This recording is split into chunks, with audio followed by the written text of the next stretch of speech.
Bonjour, mon nom est Jean Poirier, je suis directeur adjoint du CQSS. Il fait grand plaisir de vous accueillir ici dans nos locaux de l'Université de Montréal ainsi qu'à l'Université Laval par visioconférence à ce dernier séminaire de l'année 2013.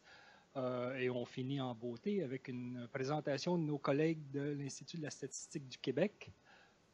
Donc, Michael Berthelot et Lucille Pica de la Direction des statistiques de santé et à l'Université Laval, Nathalie Plante et Robert Courtemanche de la Direction de la méthodologie et de la qualité, qui sont ici pour nous présenter finalement l'enquête québécoise sur la santé des jeunes du secondaire 2010-2011. Donc, sans plus tarder, je leur laisse la parole. Merci beaucoup, Jean. Alors, merci à tous d'être présents aujourd'hui pour cette présentation de l'enquête québécoise sur la santé des jeunes du secondaire, une enquête d'une grande ampleur qui a été menée auprès de plus de 63 000 jeunes du secondaire à travers le Québec. Je suis coordonnateur du programme d'enquête de santé publique à l'ISQ. Je suis accompagné donc de Lucille Pica, qui est chargée de projet de l'EQSJS. Et on a donc, comme le disait Jean tout à l'heure, nos amis méthodologues à Québec, Robert Courtemanche et Nathalie Plante. Sans plus tarder, je vous présente le plan de la présentation. Dans un premier temps, je vais vous parler du contexte de l'enquête et des objectifs spécifiques de l'enquête. Dans un second temps, Nathalie à Québec va vous présenter les principaux aspects méthodologiques. Dans un troisième temps, Lucille va vous présenter le contenu de l'enquête et les principaux résultats, et je reviendrai à la fin avec les publications et l'accès aux données. C'est une présentation qui est assez longue, donc ce qu'on vous propose, c'est une petite période de questions après chacune des 4 sections. Contexte et objectif de l'enquête. Un petit rappel historique pour commencer au sujet des enquêtes sociales et de santé à portée régionale au Québec couvrant les adolescents. Il y a eu en 1999 l'enquête sociale et de santé auprès des enfants et des adolescents, le SSEA, qui avait été menée auprès, c'était 3 âges spécifiques, c'était les 9 ans, les 13 ans et les 16 ans. C'était la dernière grande enquête régionale, la dernière grande enquête québécoise en fait. On est passé ensuite aux enquêtes fédérales, on a laissé tomber les enquêtes québécoises et on a exploité davantage les données des enquêtes fédérales, en particulier l'enquête sur la santé dans les collectivités canadiennes, le SCC, dont le premier cycle a eu lieu en 2000-2001, puis 2003-2005 et on continue depuis 2007. Le SCC, c'est une enquête menée auprès des 12 ans et plus, mais qui couvre donc les 12-17 ans. Mais tous les besoins n'étaient pas comblés par le SCC, donc on est revenu à des enquêtes québécoises. Il y a eu une planification ministérielle d'enquêtes, de nouvelles enquêtes québécoises, dont la première a été l'enquête québécoise sur la santé de la population, le QSP en 2008. Qui est une enquête menée auprès des 15 ans et plus, mais qui couvre donc une partie des adolescents, les 15-17 ans. Et il y a l'enquête québécoise sur la santé des jeunes du secondaire, 2010-2011, qu'on vous présente aujourd'hui. Quel est l'encadrement légal de l'EQSJS? C'est la loi sur la santé publique qui a été adoptée en 2001. La loi sur la santé publique prescrit l'élaboration de plans de surveillance pour que le ministre et les directions de santé publique exercent leurs fonctions, notamment le plan commun de surveillance de l'état de santé de la population 2004-2007. La loi sur la santé publique prescrit également la réalisation régulière d'enquêtes socio-sanitaires auprès de la population afin d'obtenir de manière récurrente les renseignements nécessaires à la fonction de surveillance continue de l'état de santé de la population. Donc il y a un plan commun de surveillance, mais il faut l'alimenter par des enquêtes. Et la loi dit également que les enquêtes nationales menées à des fins de surveillance sont confiées à l'Institut de la statistique du Québec, qui les exécute donc en conformité, bien sûr, avec les objectifs établis par le ministre.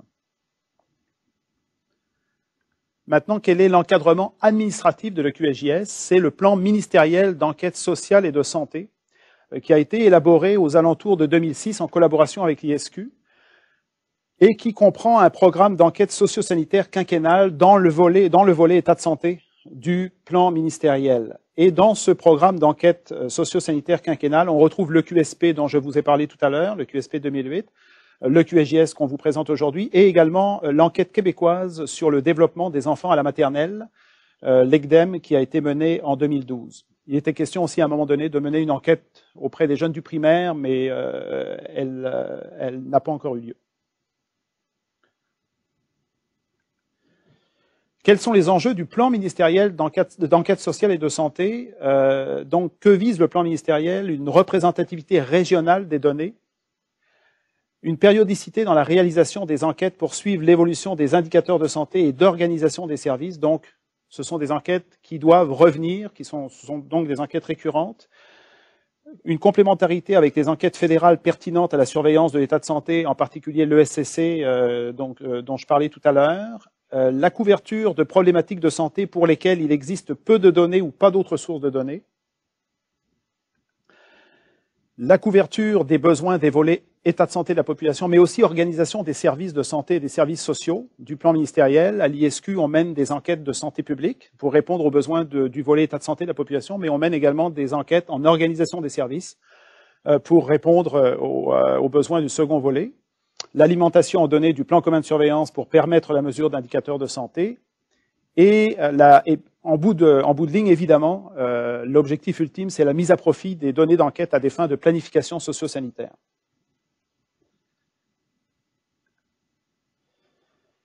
Les objectifs spécifiques de l'enquête, vous allez voir que ça correspond, évidemment, c'est beaucoup collé sur les enjeux du plan ministériel, alimenter les plans de surveillance en contribuant à dresser un portrait de l'état de santé physique, mental et psychosocial des jeunes et de leurs habitudes de vie. Il faut savoir que dans l'enquête, il y avait deux grands volets, santé physique et habitudes de vie d'un côté et santé mentale et adaptation sociale de l'autre. Combler les besoins d'information prioritaires sur l'état de santé et de bien-être des jeunes du secondaire et sur ses déterminants. Il y avait un manque criant de données sur les jeunes adolescents. Guider les actions ou interventions visant à améliorer leur santé et leur bien-être. Produire des estimations à portée provinciale et régionale. Suivre l'évolution dans le temps des indicateurs. Donc le QSJS est amené à revenir, à être répété dans le temps. Et bien sûr, un objectif qui nous tient à cœur à l'ISQ, c'est d'informer la population sur l'état de santé des jeunes. Un petit mot sur les rôles et responsabilités. Le ministère est responsable d'établir les objectifs de l'enquête. L'ISQ est responsable de la réalisation de l'enquête. Donc il y a un travail étroit dans le développement de l'enquête entre le ministère et l'ISQ. Il y a au sein de l'ISQ 5 directions impliquées. C'est un travail en matriciel. La direction des statistiques de santé, on est responsable on coordonne l'enquête, mais on travaille avec la direction de la méthodologie et de la qualité, dont font partie Nathalie et Robert. On travaille avec la direction de la collecte, on travaille avec la direction de l'informatique et on travaille avec la direction des communications. Donc il y a plusieurs directions impliquées tout au long du projet. Et il y a un comité d'orientation de projet qui est mis en place au début, dans la phase développement du projet, dont le mandat, c'est un mandat conseil. Le comité d'orientation a comme mandat de conseiller l'ISQ et le ministère dans la réalisation de l'enquête. Il y a une expertise de contenu qu'on va chercher également sur le comité d'orientation. Il y a des experts sur le comité d'orientation.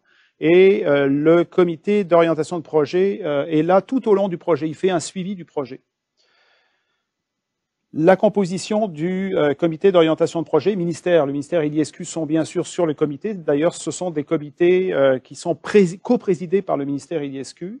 L'Institut national de santé publique est représenté. Il y a quelques représentants des directions régionales de santé publique et il y a également des représentants des tables de concertation nationales en santé publique, santé au travail, santé environnementale, maladies infectieuses. Donc on essaye d'aller chercher des experts sur à peu près tous les domaines couverts par l'enquête.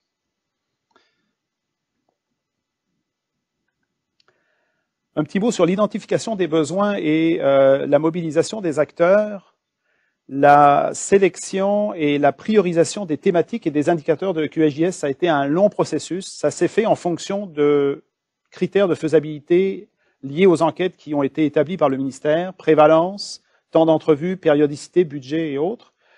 On a démarré le projet au printemps 2007 et l'enquête a été réalisée en 2010-2011. Donc ça a été 3 ans de développement. Il y a eu dans un premier temps une consultation auprès des instances de concertation en santé publique. Donc il y a eu une vaste consultation dans le réseau de la santé pour identifier des thématiques et des indicateurs à couvrir de façon prioritaire. Mais il a fallu faire un choix. On ne pouvait pas tout couvrir. Donc, il y a eu ensuite mise en place du comité d'orientation de projet qui, lui, a surtout été présent au niveau du développement de l'enquête, du choix du contenu et de l'élaboration du questionnaire. Donc c'est le comité d'orientation de projet qui, à la lumière des résultats de la consultation qui avait été menée dans le réseau, a fait des choix. Et on en est venu, l'ISQ bien sûr, en fin de compte, à élaborer le questionnaire. C'est la responsabilité de l'ISQ d'élaborer le questionnaire à la lumière des choix du comité des choix de contenu du comité d'orientation. Il y a eu en parallèle à tout ce travail de sélection et de priorisation du contenu, il y a eu une mobilisation des acteurs de santé publique et du milieu de l'éducation afin de faciliter la réalisation de l'enquête, en fait, et particulièrement dans le réseau d'éducation. Il y a eu des démarches avec le ministère de l'Éducation, avec les directions régionales de l'éducation, avec les commissions scolaires. Elles ont toutes été informées de la tenue de l'enquête et elles se sont assurées de mobiliser à l'interne en fait, le milieu d'éducation a été mobilisé de cette façon-là en partant du ministère de l'Éducation et en descendant vers les commissions scolaires. Il y a eu beaucoup de liens aussi entre la santé publique et le milieu de l'éducation. Il y a, en parallèle à la mobilisation, il y a eu aussi une promotion de l'enquête de la part de l'ISQ. On s'est occupé de la promotion de l'enquête. On a mis en place un site web. On a développé une affiche, un dépliant, des signés, et on a envoyé des lettres d'information aux commissions scolaires, puis aux écoles, puis aux parents pour les informer de la tenue de l'enquête. Et quand on envoyait nos lettres, on envoyait des affiches, des dépliants, des signés, avec l'adresse du site web, etc., et des informations sur l'enquête. Ça clôt la première section de la présentation sur le contexte et les objectifs. Avez-vous des questions? Oui? Oui. Oui. C'était un certain nombre d'écoles. Nathalie va l'aborder dans la deuxième partie sur les aspects méthodologiques. C'est une sélection d'écoles, mais ça se passait dans les écoles. Nathalie va en parler plus en détail. Est-ce qu'il y a d'autres questions sur le contexte et les objectifs? C'est clair? Donc, s'il n'y a pas d'autres questions, je passerai la parole à Nathalie qui va vous présenter les principaux aspects méthodologiques de l'EQSJS et qui va revenir donc en particulier sur les aspects de collecte. Merci. Bonjour tout le monde. Donc, les aspects méthodologiques, je pense que c'est important de les présenter, même si ça peut être un peu aride, parce qu'on veut informer les usagers sur la qualité des données, aussi aider à l'analyse et puis à l'interprétation des résultats. Donc, Michael, est-ce que tu peux passer à la prochaine diapo, oui, s'il te plaît? Merci. L'autre encore? OK. Donc, ici, j'ai mis une petite table des matières, des aspects que je vais aborder. Alors, le premier, c'est la population visée et les objectifs de précision. Alors, l'enquête porte sur les élèves du secondaire inscrits au secteur des jeunes dans les écoles québécoises à l'automne 2010. Et c'est une population d'environ 430 000 élèves. On exclut de la population visée les élèves des écoles des Terres Cris de la baie James et du Nunavik, les élèves des centres de formation professionnelle.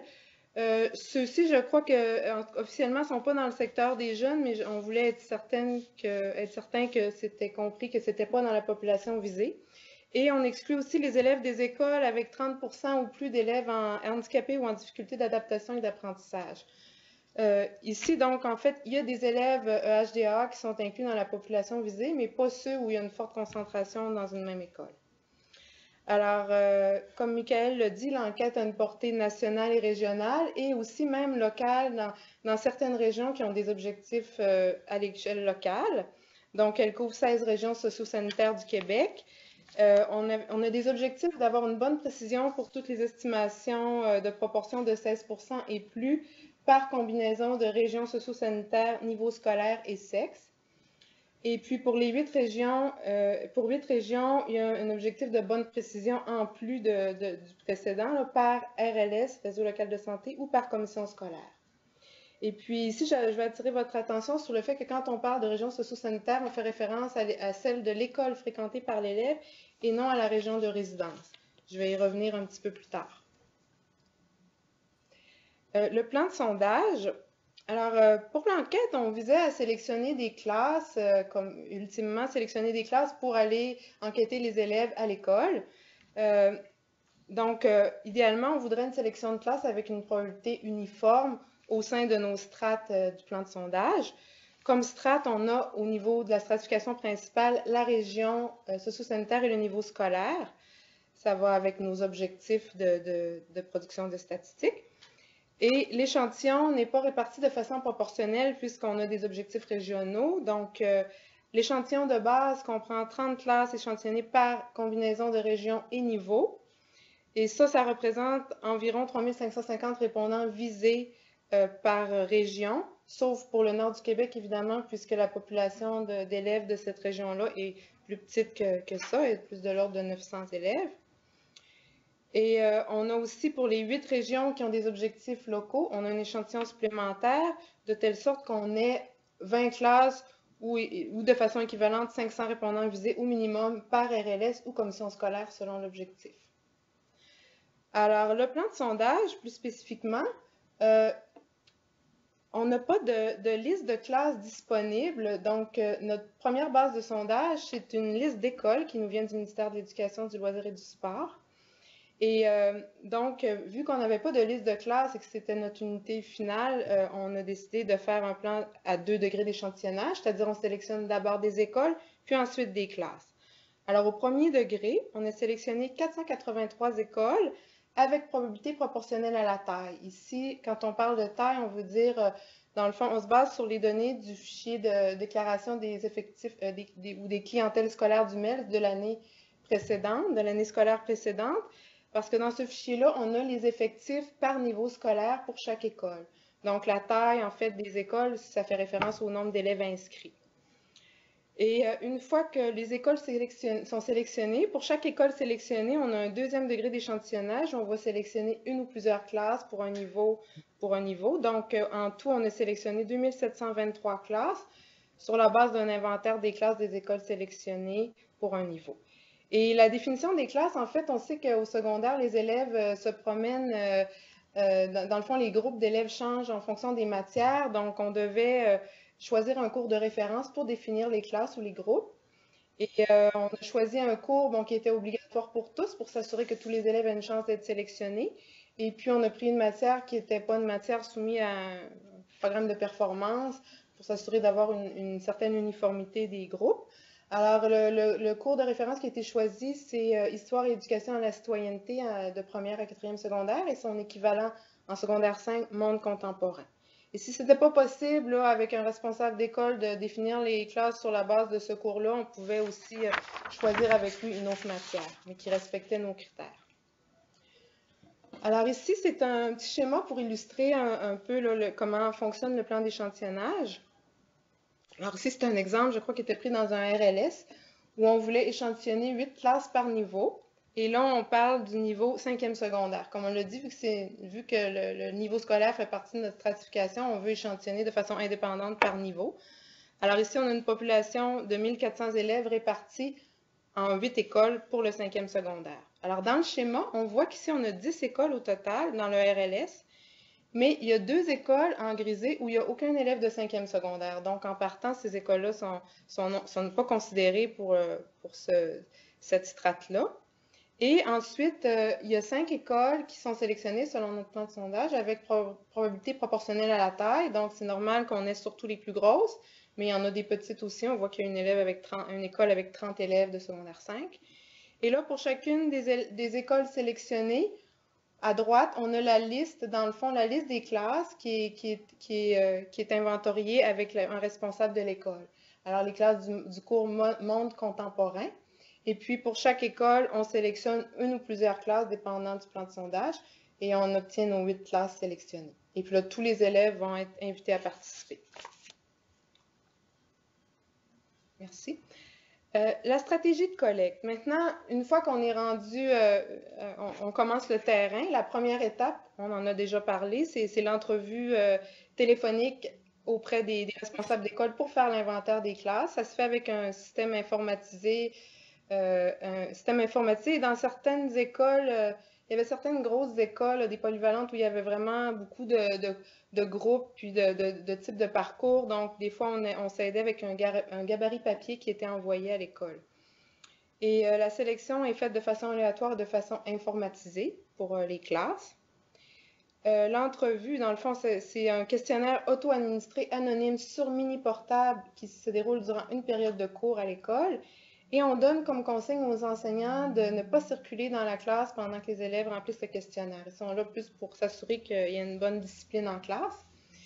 Donc, cet aspect de consigne et l'aspect d'un questionnaire auto-administré anonyme à l'école, ça devrait contribuer à avoir des données de qualité, dans le sens de mettre l'élève à l'aise sur ses réponses aux questions, puisque ni ses parents ni son enseignant devraient voir ce qu'il va répondre et du fait que c'est anonyme.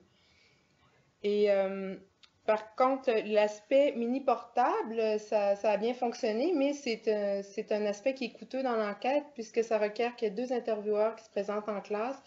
D'une part parce qu'il faut installer le système informatique, donc pendant qu'un intervieweur installe le système, l'autre peut commencer à donner les consignes aux élèves, mais aussi tout le matériel à transporter qui est volumineux et lourd, donc ça demandait la présence de 2 intervieweurs.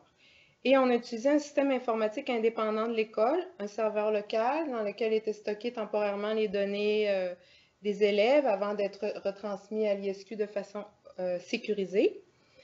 Et on avait prévu des questionnaires papier au cas où il y a des ratés informatiques. Ça s'est produit dans quelques classes, donc au total pour 5% des répondants. Ça s'est produit surtout en début d'enquête parce que c'était, disons, peut-être par inexpérience un peu des intervieweurs, c'était quand même assez complexe d'utiliser tout ça, puis il n'y avait pas beaucoup de temps pour réagir là, si ça ne fonctionnait pas, étant donné la durée de la période de cours. Donc, et puis globalement aussi, pour chacune des régions, la proportion est en deçà de 10% de questionnaires papier. Michael a parlé un peu tout à l'heure de toute la mobilisation qu'il y a eu. En fait, on a utilisé aussi cet aspect mobilisation pour faire le suivi de la non-réponse, parce que dans cette enquête-ci, c'est un risque important. Si on perd, si une école ne veut pas participer, et dans certains cas, on avait beaucoup de classes sélectionnées pour une école, eh bien ça met un gros trou dans le fond dans notre échantillon et ça peut compromettre la qualité des estimations, surtout au niveau régional ou local. Donc, ce suivi-là était fait rapidement, était essentiel pour faire face à la non-réponse, surtout à l'échelle des écoles. Et donc, quand on perdait une école et qu'on jugeait que ça compromettait l'atteinte des objectifs de qualité et de précision, on revenait d'abord à l'école en faisant valoir l'importance de sa participation parce qu'on ne pouvait pas la remplacer. Et si ça ne fonctionnait pas, on l'informait qu'on ferait une démarche auprès des réseaux de la santé et de l'éducation pour essayer dans le fond, de la convaincre de participer. Alors, les directions régionales de l'éducation ou les commissions scolaires pouvaient revenir auprès de l'école pour essayer de les convaincre à leur tour de participer. Et ça a souvent très bien fonctionné. Et dans quelques cas où on avait des manques, on a ajouté quelques classes à l'échantillon. Ça s'est produit seulement pour 20 classes en tout. Alors, les instruments de collecte, comme Michael l'a dit, il y a eu des discussions du comité d'orientation pour choisir les thématiques, mais il y a beaucoup de thèmes à couvrir dans le QSJS, donc ça a nécessité 2 versions du questionnaire, parce qu'on ne pouvait pas dans un seul questionnaire mettre tous les thèmes, alors parce qu'on visait une durée moyenne d'environ 34 minutes. Dans certaines écoles, les périodes de cours sont de seulement 45 minutes. Alors, par exemple, je donne juste quelques exemples, mais là, tout ce qui concerne consommation d'alcool, tabac, drogue, c'est mesuré dans les 2 versions du questionnaire. D'ailleurs, il y a un corps commun qui est très important, qui est plus de 75%, je crois, des questions qui sont dans les 2 versions. Mais des thèmes comme les habitudes alimentaires sont mesurés seulement dans la version 1. Et les caractéristiques et conditions sociodémographiques sont mesurées dans la version 2 en totalité, mais une partie aussi dans la version 1. Alors, comment ça fonctionnait, c'est qu'on attribuait aléatoirement une version ou l'autre à chaque élève en lui remettant un petit carton où était écrit un code qu'il devait entrer dans son mini portable et ça générait la bonne version du questionnaire. Puis on essayait d'obtenir environ moitié-moitié de chaque version dans chaque classe. La période de collecte s'est déroulée du 2 novembre au 17 mai.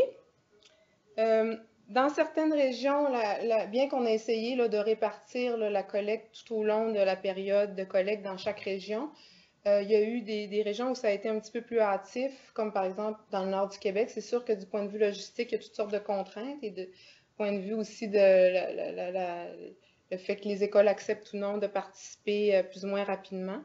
Donc, pour le nord du Québec, c'est sûr que le fait qu'on enquête, en fait, pour cette région-là, il y a 75% des répondants qui ont répondu dans les 2 premiers mois de collecte, alors que c'est environ le tiers pour l'ensemble des régions. Fait qu'on peut penser à des effets de saisonnalité, mais il y a aussi l'aspect âge des élèves. C'est sûr que les élèves qui répondent plus tôt sont un peu plus jeunes au moment où ils répondent. Puis on sait qu'il y a des phénomènes qui évoluent très rapidement au niveau secondaire, donc ça pourrait avoir un impact. Il faut savoir ça et en tenir compte dans l'interprétation. Maintenant, les résultats de collecte par niveau scolaire. Ben, d'abord, on voit globalement, comme Michael le dit, on a environ 63 000 élèves qui ont répondu à l'enquête pour un taux de réponse global pondéré de 88,1 %.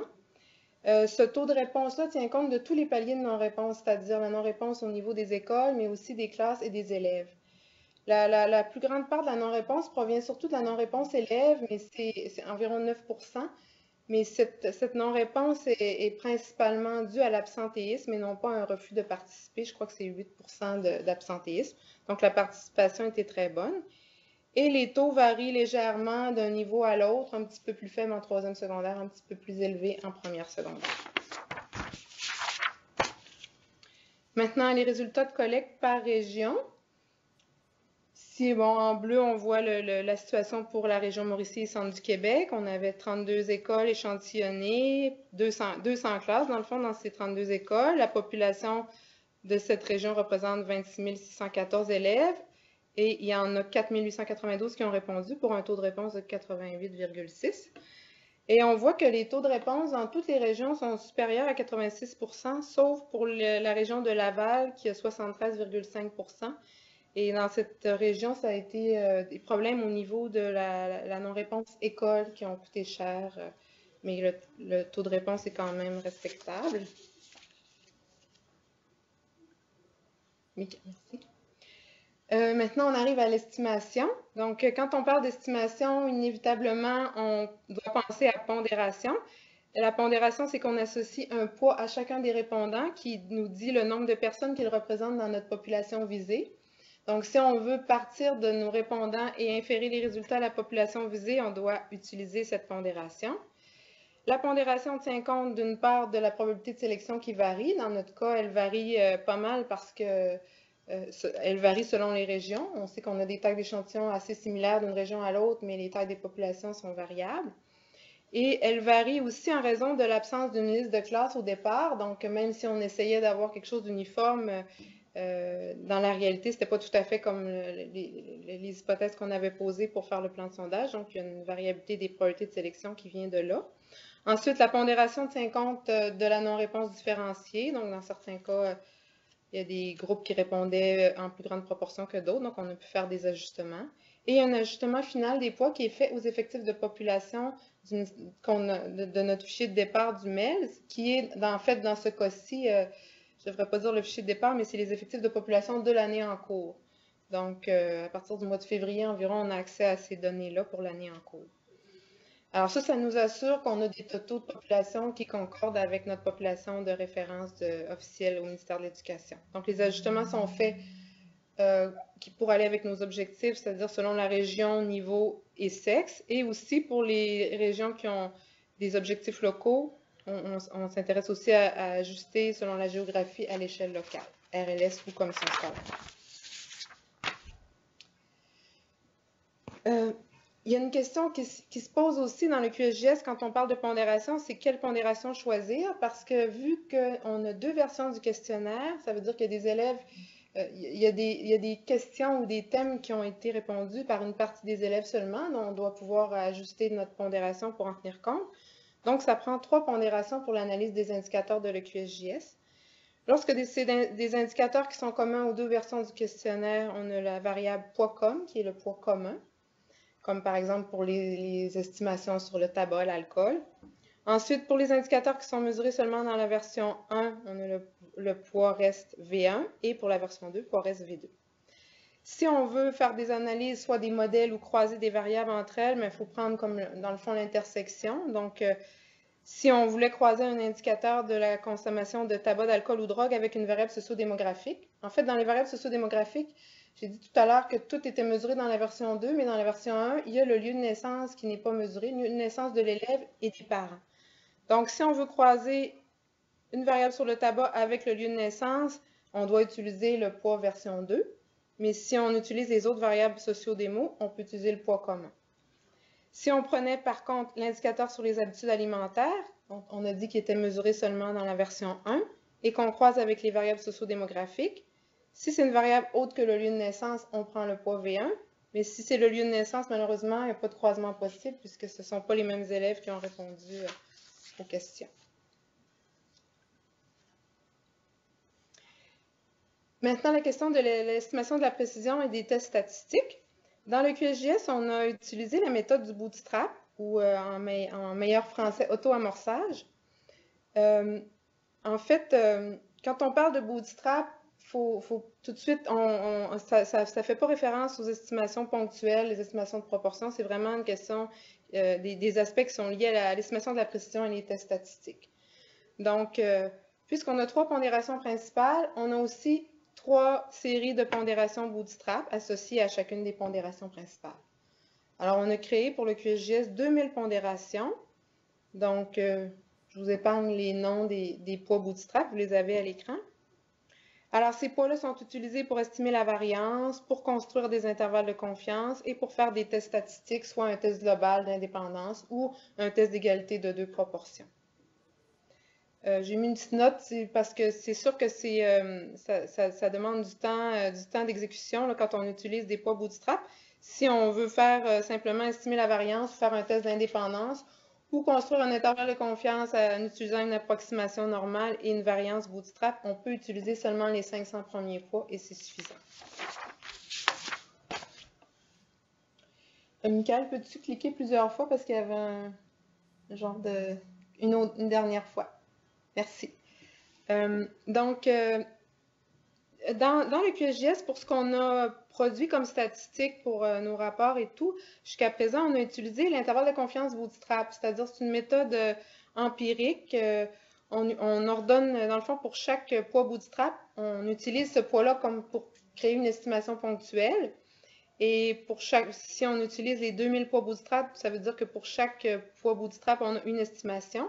Ces estimations peuvent être ordonnées pour former une distribution empirique et ensuite on peut considérer, dans le fond, considérer le 2,5e centile et le 97,5e centile pour former un intervalle de confiance à 95%. C'est une méthode qu'on a décidé d'utiliser parce qu'on voulait pouvoir pallier les cas où l'approximation normale ne s'appliquait pas, entre autres s'il y a des très petites proportions.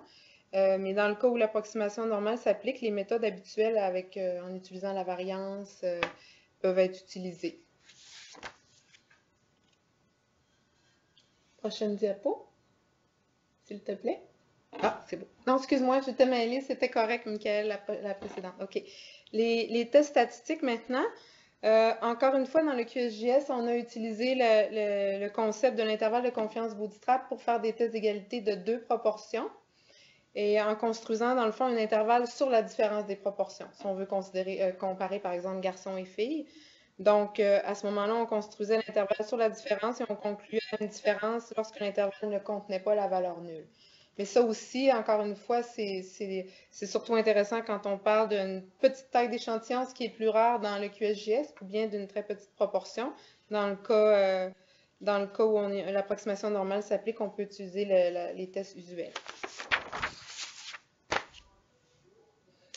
Alors maintenant, je vais aborder quelques aspects qui sont spécifiques à l'analyse des données de l'EQSJS, un peu en vrac. Donc, l'analyse par niveau scolaire.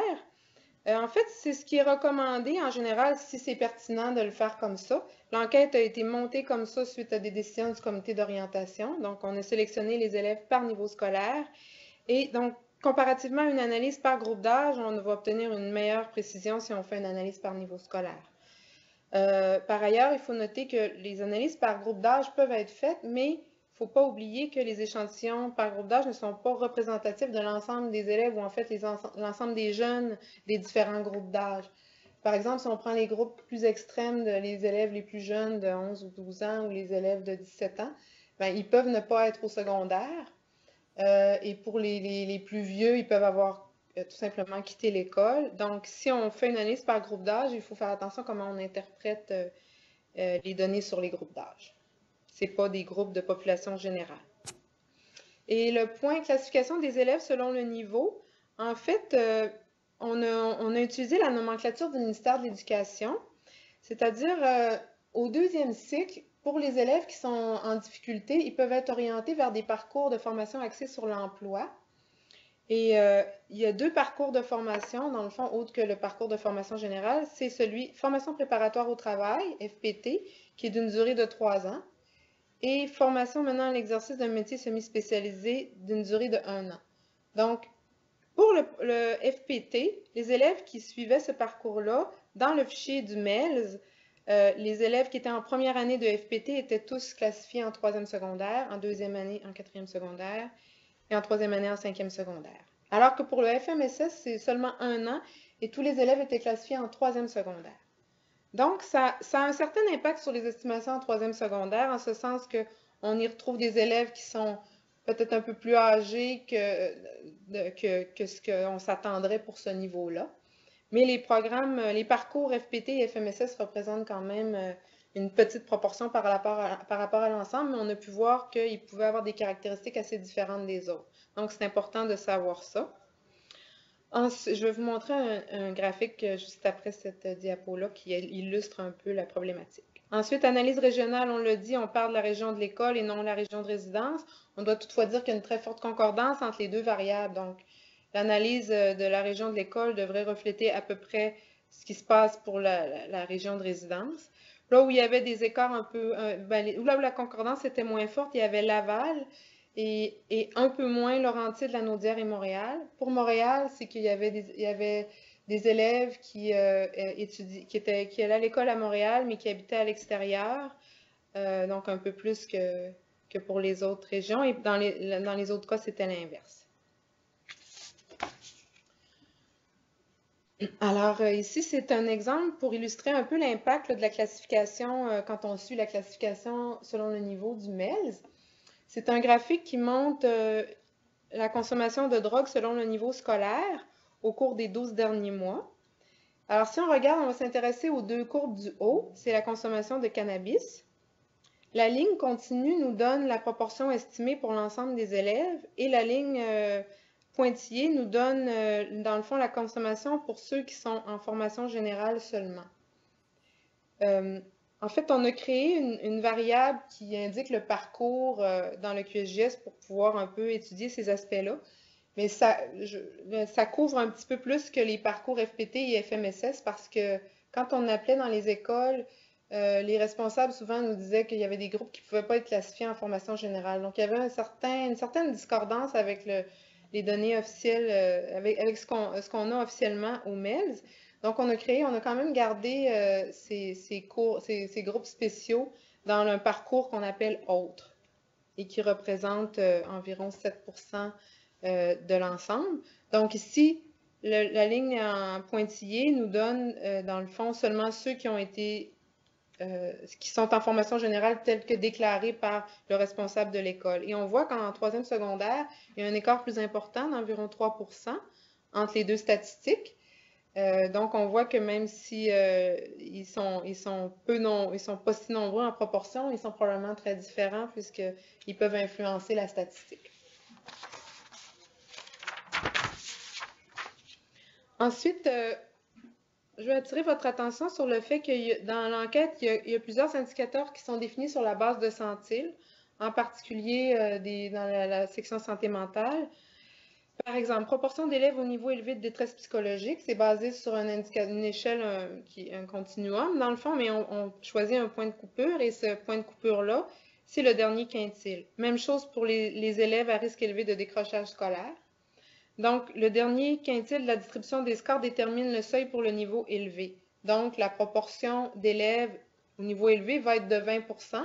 elle ne sera pas nécessairement exactement égale à 20% parce qu'il y a des scores égaux en général là, pour un certain groupe d'élèves, mais il faut juste savoir que cette proportion n'est pas un résultat d'enquête, donc c'est obtenu par définition parce qu'on a décidé de couper au dernier quintile. Donc, c'est pas utile pour présenter une statistique globale, mais c'est utile pour comparer.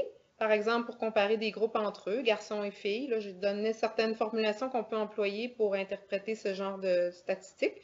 Par exemple, la proportion d'élèves à risque élevé de décrochage est plus élevée chez les garçons que chez les filles, ou la proportion d'élèves se situant au quintile supérieur à l'indice de décrochage est plus élevée chez les garçons que chez les filles.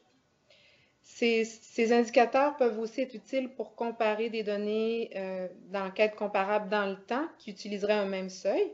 On peut penser par contre à une prochaine, par exemple à une prochaine édition de l'EQSJS où on pourrait utiliser le même seuil, ici je parle de la valeur absolue, non pas du quintile, mais on a coupé à l'indice IDPES, on a coupé à 42,86 dans ce cas-ci pour avoir le 5e quintile, mais on pourrait garder le même point de coupure, 42,86 dans une prochaine enquête, et là, en calculant la proportion d'enfants qui se situent au-delà de cette valeur-là, ben, on pourrait voir s'il y a eu une augmentation ou une diminution.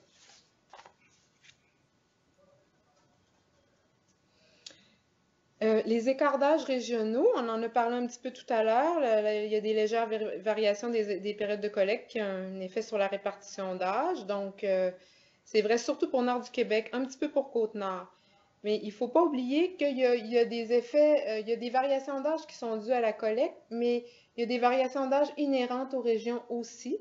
Donc, si on voulait, par exemple, produire des estimations standardisées selon l'âge, on n'enlèverait pas qu'un effet de collecte, on enlèverait aussi peut-être un effet inhérent aux régions. Donc, selon l'angle d'analyse qu'on veut donner, il faut comprendre qu'est-ce que ça implique. Ensuite, le biais de désirabilité sociale, bon, c'est simplement pour mentionner évidemment qu'une réponse peut être influencée par l'image qu'on veut projeter. Les mesures auto-rapportées peuvent, par exemple, on demande le poids et la taille de l'élève. Bon, est-ce qu'il va donner vraiment les vraies mesures? Bon, c'est des sujets délicats, peut-être qu'il peut être tenté de donner une réponse plus favorable. C'est un problème qui est inhérent à toutes les enquêtes. Dans le QSJS, vu qu'on a utilisé un questionnaire anonyme et confidentiel et qu'on donne des consignes aux enseignants, on pense que ça favorise une bonne qualité. Et ce biais-là, qui peut être là pour certains indicateurs, ne nuit pas en principe aux comparaisons.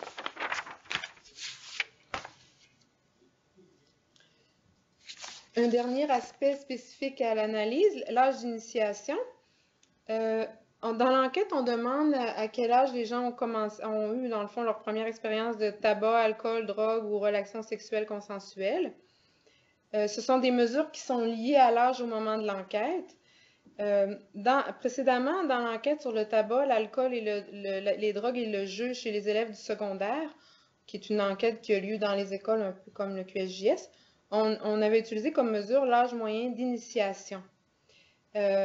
C'est une mesure qui n'est pas facile à interpréter parce que, surtout quand on parle de l'ensemble des élèves du secondaire, on a des groupes de jeunes d'âge très variables. Si, par exemple, dans l'enquête de 2008, on disait que l'âge moyen d'initiation aux drogues parmi ceux qui ont commencé à consommer, c'était de 13,4%, excusez, 13,4 ans. Donc, il y a des jeunes secondaires qui n'ont pas encore atteint cet âge-là, donc c'est pas simple à interpréter. Et dans le fond, on dit que c'est l'âge moyen d'initiation chez ceux qui ont commencé le comportement. Donc, selon l'âge de l'enfant, ben, le dénominateur évolue là, parce qu'il y en a de plus en plus qui peuvent avoir initié des comportements. Donc, c'est quand même une mesure qui est valable pour comparer des sous-groupes de répartition d'âge similaires. Mais dans le QSJS, on a choisi de considérer un autre type d'indicateur, étant donné ces problèmes-là. Alors, on veut considérer dans le fond, les élèves uniquement, pour calculer une statistique, on prend dans le fond au dénominateur seulement les élèves qui ont l'âge, excusez, je vais dire la phrase telle quelle, ça va être plus simple, considérer uniquement la période antérieure à l'âge de l'élève, c'est-à-dire, par exemple, proportion d'élèves de 13 ans et plus qui ont amorcé un comportement avant l'âge de 13 ans. Donc, ils ont atteint l'âge où on va savoir s'ils ont amorcé le comportement avant cet âge-là. ça peut être intéressant de comparer cette statistique-là avec, par exemple, la proportion d'élèves de 13 ans et plus qui ont amorcé un comportement avant l'âge de 12 ans, pour voir un peu l'évolution. Ou encore de comparer avec une autre cohorte. Par exemple, si on regarde les élèves de 15 ans qui ont amorcé un comportement avant l'âge de 13 ans. Alors là, on voit une cohorte d'élèves un petit peu plus vieux. Est-ce qu'il y avait les mêmes comportements que ceux qui ont 13 ans et plus aujourd'hui?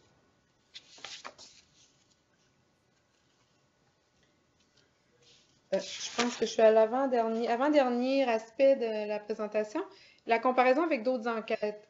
Bien sûr, quand on présente une statistique, c'est intéressant de regarder comment on se situe par rapport à d'autres enquêtes, soit pour avoir une idée s'il y a une évolution dans le temps ou pour se comparer, voir si on a un bon ordre de grandeur.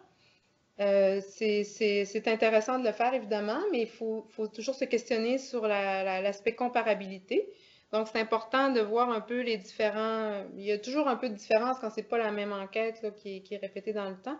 Donc, c'est important de savoir lesquelles. Alors, par exemple, ici, on va regarder un petit peu le QSJS comparé avec l'enquête tabac, alcool, drogue et jeux, avec le SCC de Statistique Canada lorsqu'on considère les 12 à 17 ans, et avec le SSEA dont Michael a parlé aussi tout à l'heure pour le groupe des 13 et 16 ans.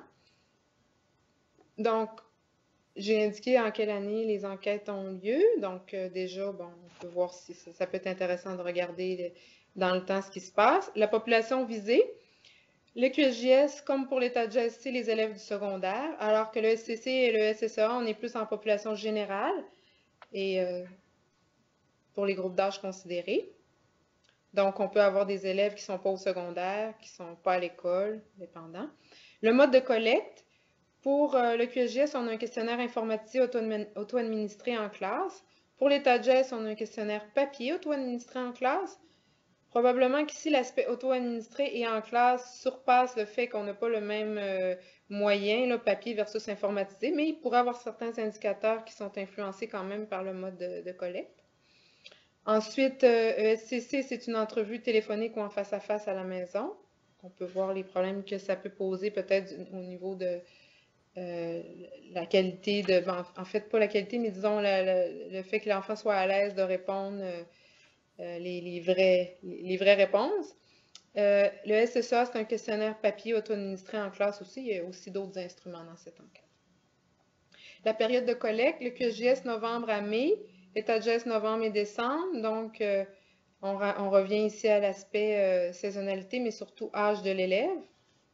Le SCC toute l'année. Le SSEA, c'est plus janvier à mai. Et le contenu, ça peut être un aspect qui peut influencer aussi la comparabilité. Donc, pour toutes les enquêtes, c'est santé en général, sauf pour l'état de geste où c'est plus spécifiquement alcool, tabac, drogue et jeux. Alors, dans le fond, les différences méthodologiques peuvent limiter un peu les comparaisons. On recommande de comparer les ordres de grandeur si c'est pertinent de le faire et en tenir compte de façon à bien expliquer des écarts qui nous apparaîtraient inattendus ou l'absence d'écarts attendus. C'est sûr que si on regarde des statistiques qu'on veut comparer dans le temps, s'il y a un gros écart entre 2 années, on peut se poser la question, est-ce que c'est réel ou c'est dû à la méthodologie, évidemment? Donc, il faut être très prudent et peut-être nuancer l'interprétation au besoin. Dernier aspect, la protection des renseignements. Pour ceux qui ont l'habitude d'aller dans les centres de données, évidemment, on s'attarde à la question de la confidentialité des renseignements individuels. Donc, on ne peut pas diffuser n'importe quel tableau ou n'importe quelle statistique. Dans cette enquête-ci, il y a un aspect qui s'ajoute et qui est rattaché à la confidentialité école. C'est-à-dire qu'on ne peut pas sortir, dans le fond, des statistiques qui seraient trop rattachées à une école en particulier. Donc, c'est un aspect de confidentialité qui doit être vérifié aussi pour ne pas porter préjudice aux écoles. Alors, si vous avez des questions, on va tenter d'y répondre avec mon collègue Robert.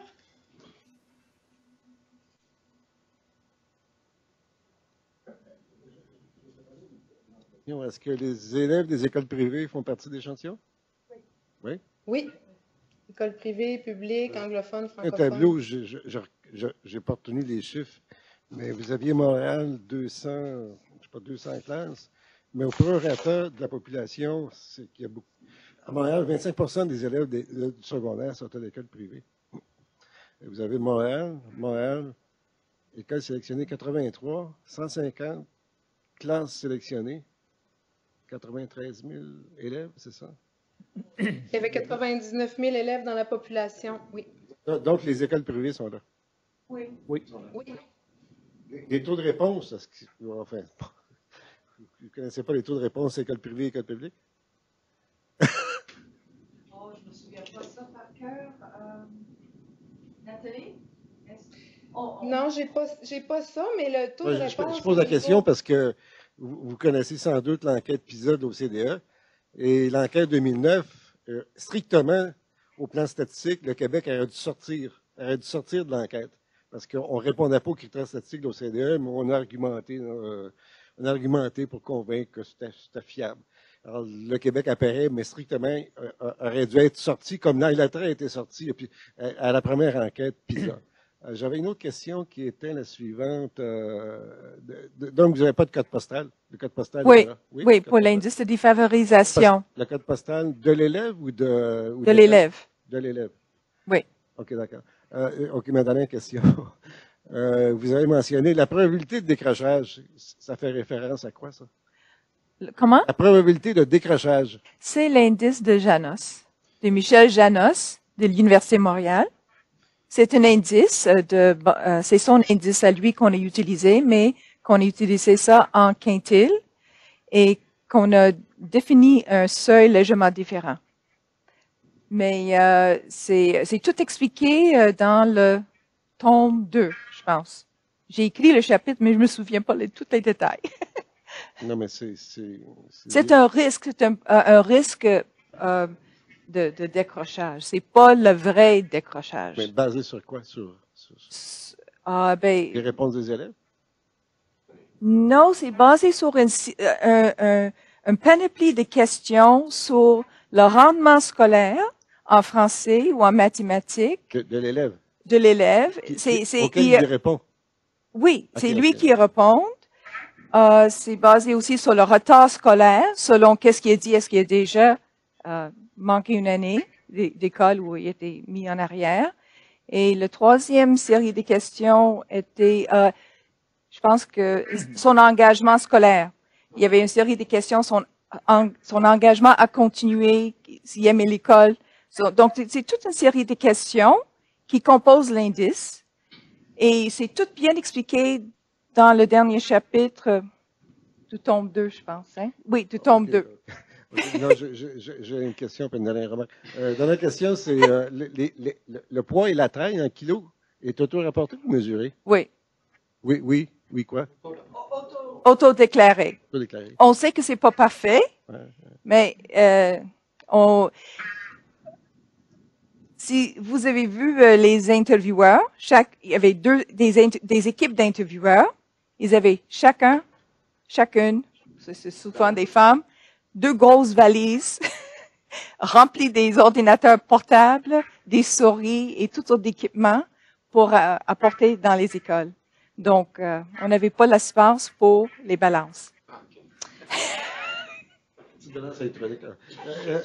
OK. Dans le tableau de comparaison de d'autres enquêtes, vous n'avez d'autres que ça sur la santé notamment. Vous avez les jets, vous avez la neige.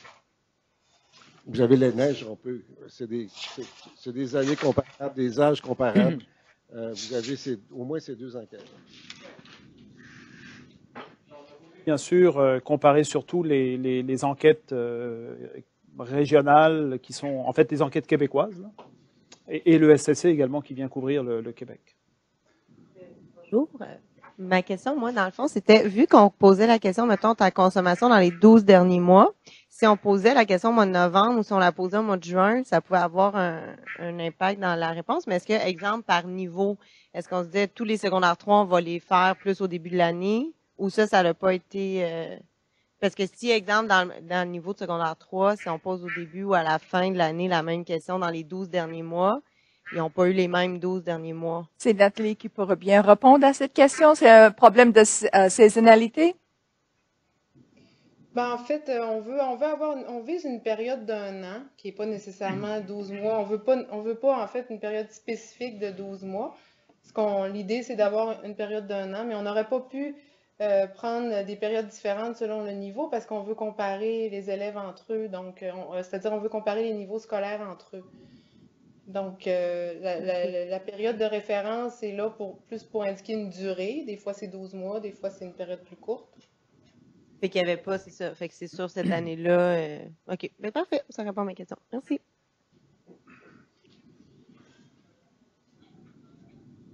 Oui, merci.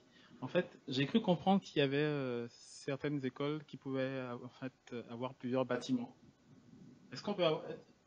En fait, il y a certaines écoles qui se trouvent dans un seul bâtiment et d'autres avec certaines classes ou avec des annexes dans d'autres bâtiments. Est-ce que vous aviez l'information sur La personne qui serait mieux placée pour répondre à ce type de questions, c'est le chargé d'enquête, Joanne Thérault, qui est malheureusement pas ici aujourd'hui.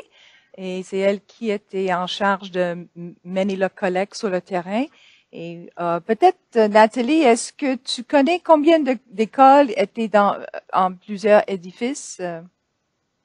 Je ne peux pas donner le nom, mais dans la base de sondage qu'on avait du ministère de l'Éducation, il y avait certaines écoles où c'était dans le fond, considérées comme des écoles séparées. Là. Il y avait plusieurs campus.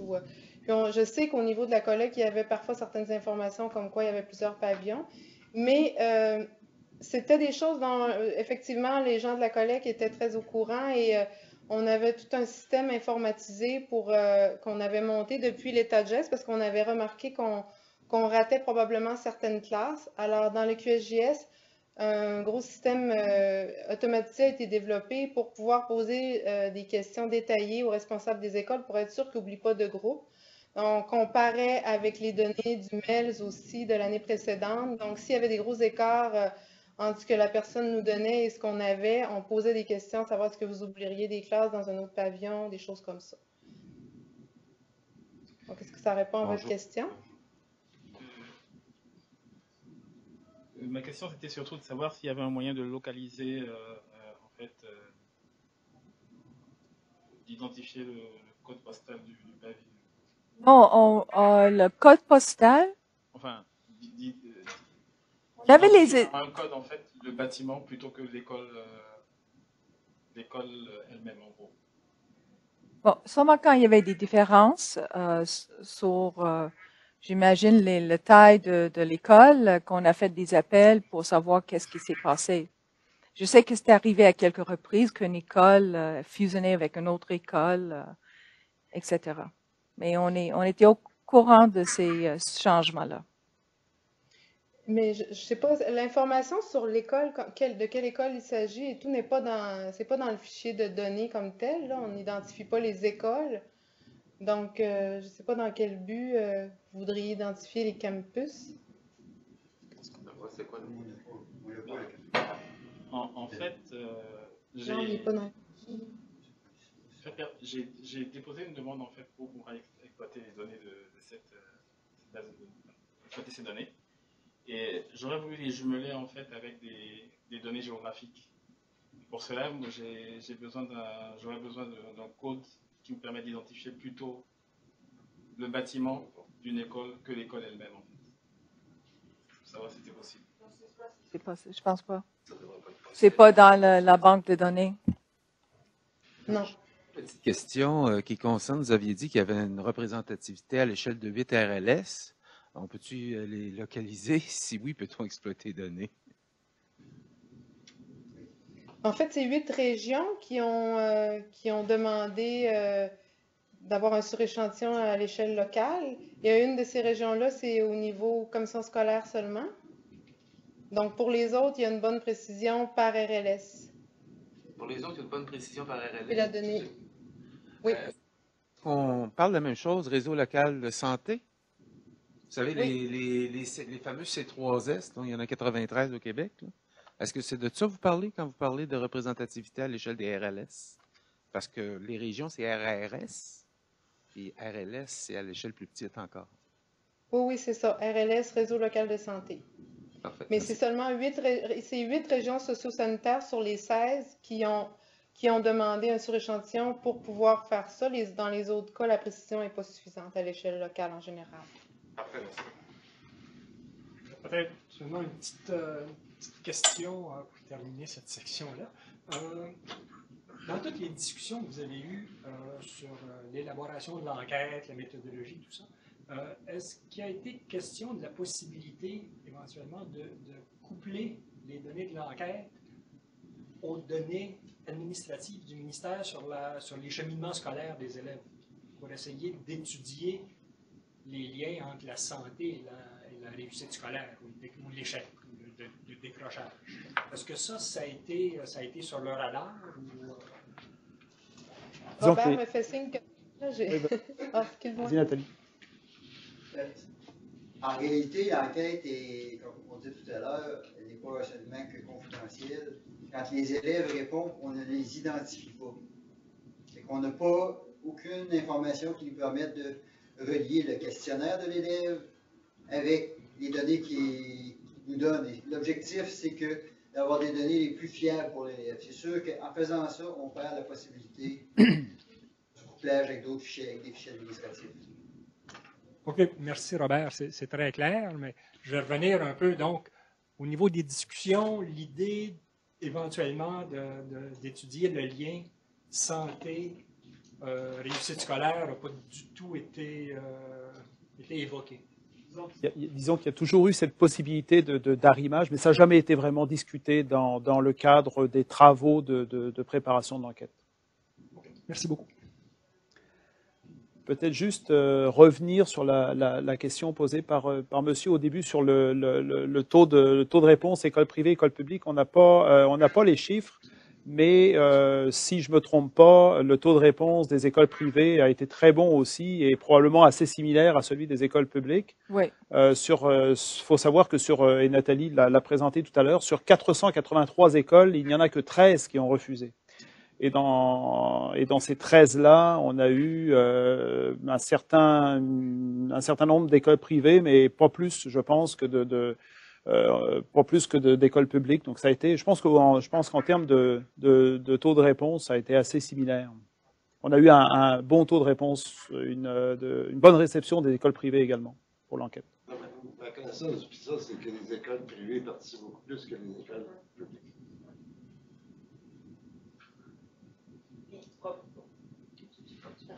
Comment? Non, mais il pourrait. Exemple, il devait avoir quand même une plus faible proportion d'écoles privées, parce qu'en général, il y a moins d'écoles privées que d'écoles publiques. Donc, s'il y en a 6 sur 13 d'écoles privées qui ont refusé, ben c'est sûr, la proportion est un peu plus grande, mais parce qu'il y en a moins. Mais là, une fois qu'ils ont accepté, la collaboration devait être bonne dans toutes les écoles qui ont décidé de participer. Tout à fait. Peut-être juste une question supplémentaire. Essentiellement, ce sont des élèves de l'éducation des jeunes. Essentiellement. Oui. Seulement. Seulement. Ah oui, vecteur des jeunes. Parce qu'une tendance actuellement, les jeunes, dans le fond, qu'on trouve décrocheurs, qui n'ont pas obtenu leur diplôme secondaire rendu à la 7e, 8e année après l'inscription au secondaire, ils terminent dans l'éducation des adultes qui ont des exigences. Je ne donnerai pas le qualificatif, ils ont des exigences différentes. Et il y a une tendance énorme, il y a une tendance très importante depuis 4-5 ans de voir des jeunes qui passent à l'éducation des adultes. Et le ministère, parfois, quand il parle de taux de réussite, il mélange les deux. Il dit, regardez, ça compte. Mais quand vous regardez les autres statistiques en termes de votre entrée en secondaire 1, puis vous regardez 5 ans, 6 ans, 7 ans, 8 ans après, les chiffres sont fort différents.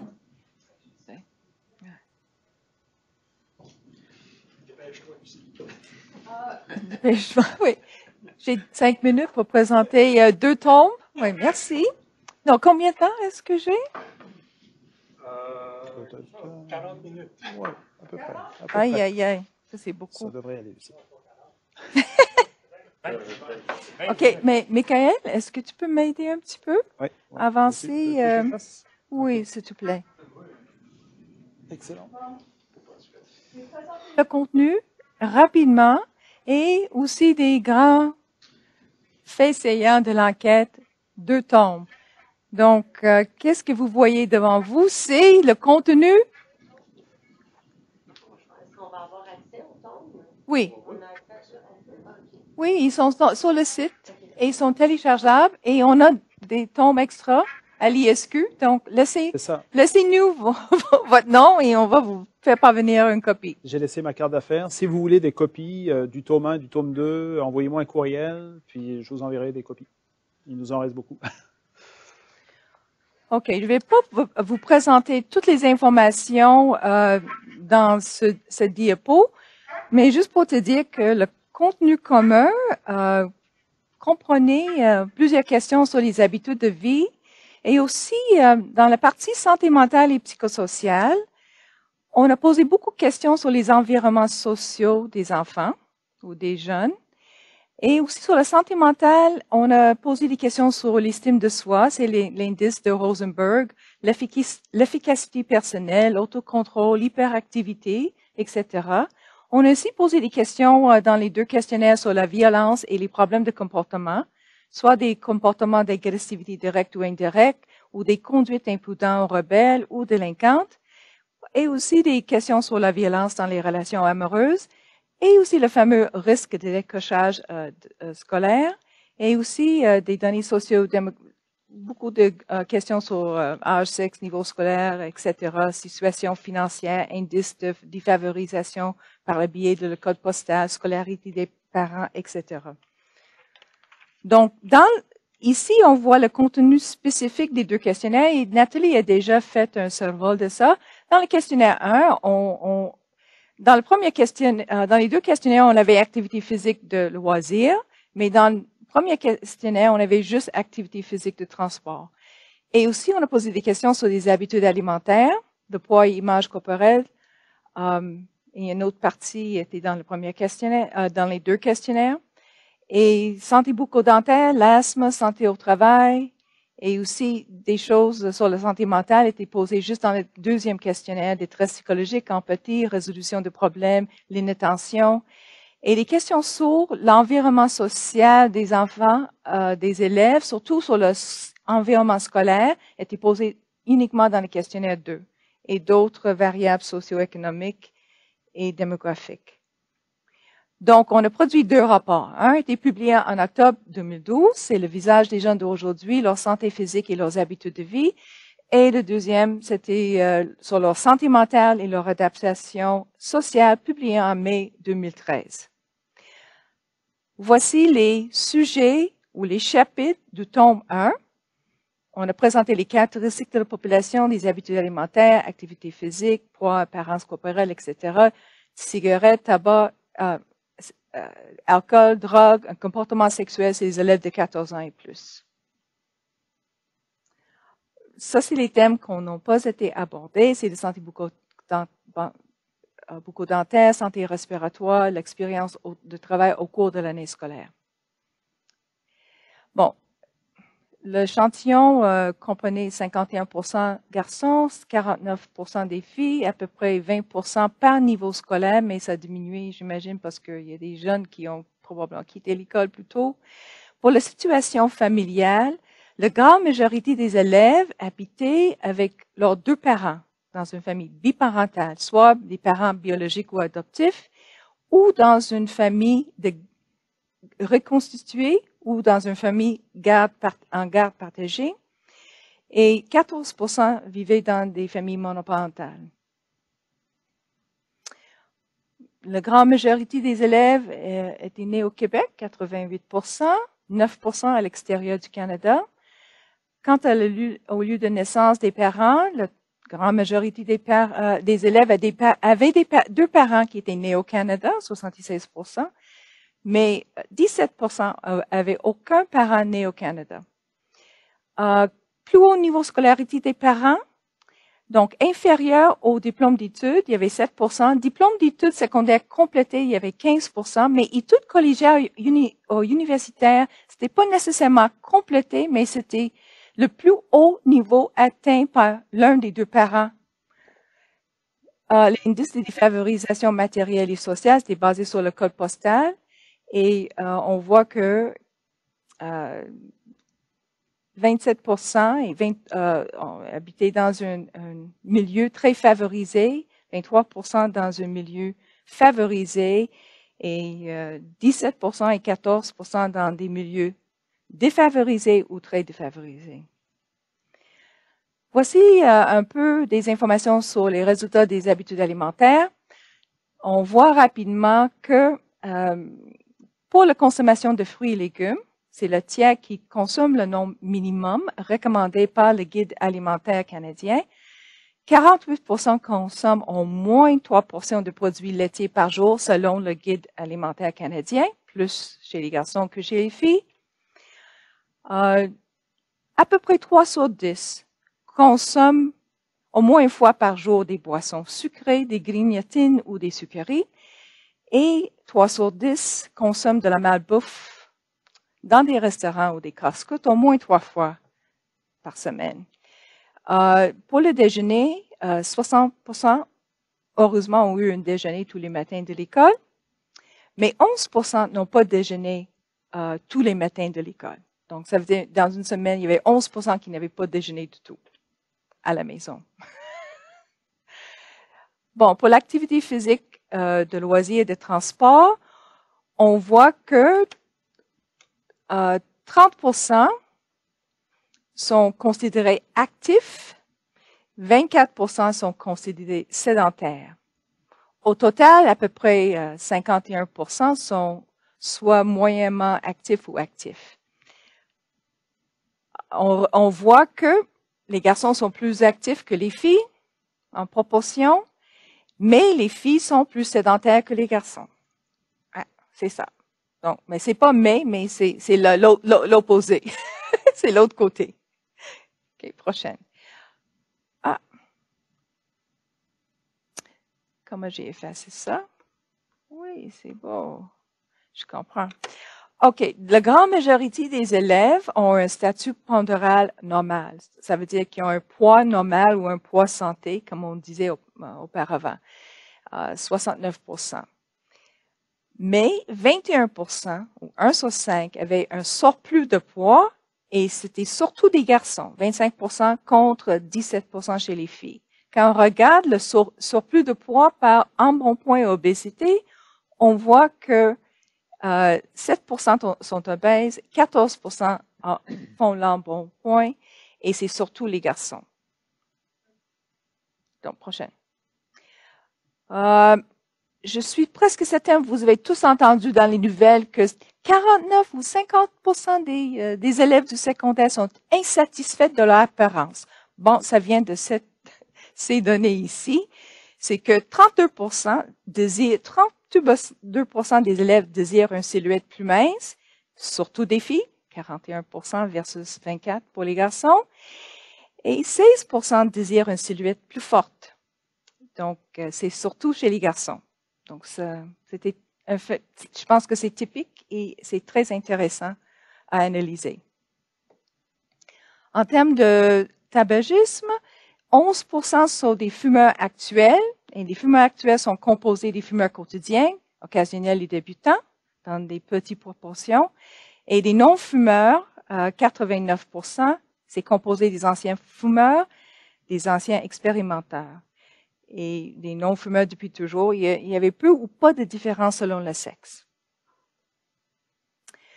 Mais on voit que l'usage de la cigarette augmente selon le niveau scolaire, jusqu'à 16% en 5e secondaire. Quant à l'âge d'initiation dans la cigarette, 8% des élèves de 13 ans et plus ont commencé avant l'âge de 13 ans. Mais si on regarde les 17 ans et plus, les élèves de 17 ans et plus, 37% ont commencé avant l'âge de 17 ans. Pourquoi 37%? C'est parce que ça inclut les anciens expérimenteurs et les anciens fumeurs aussi.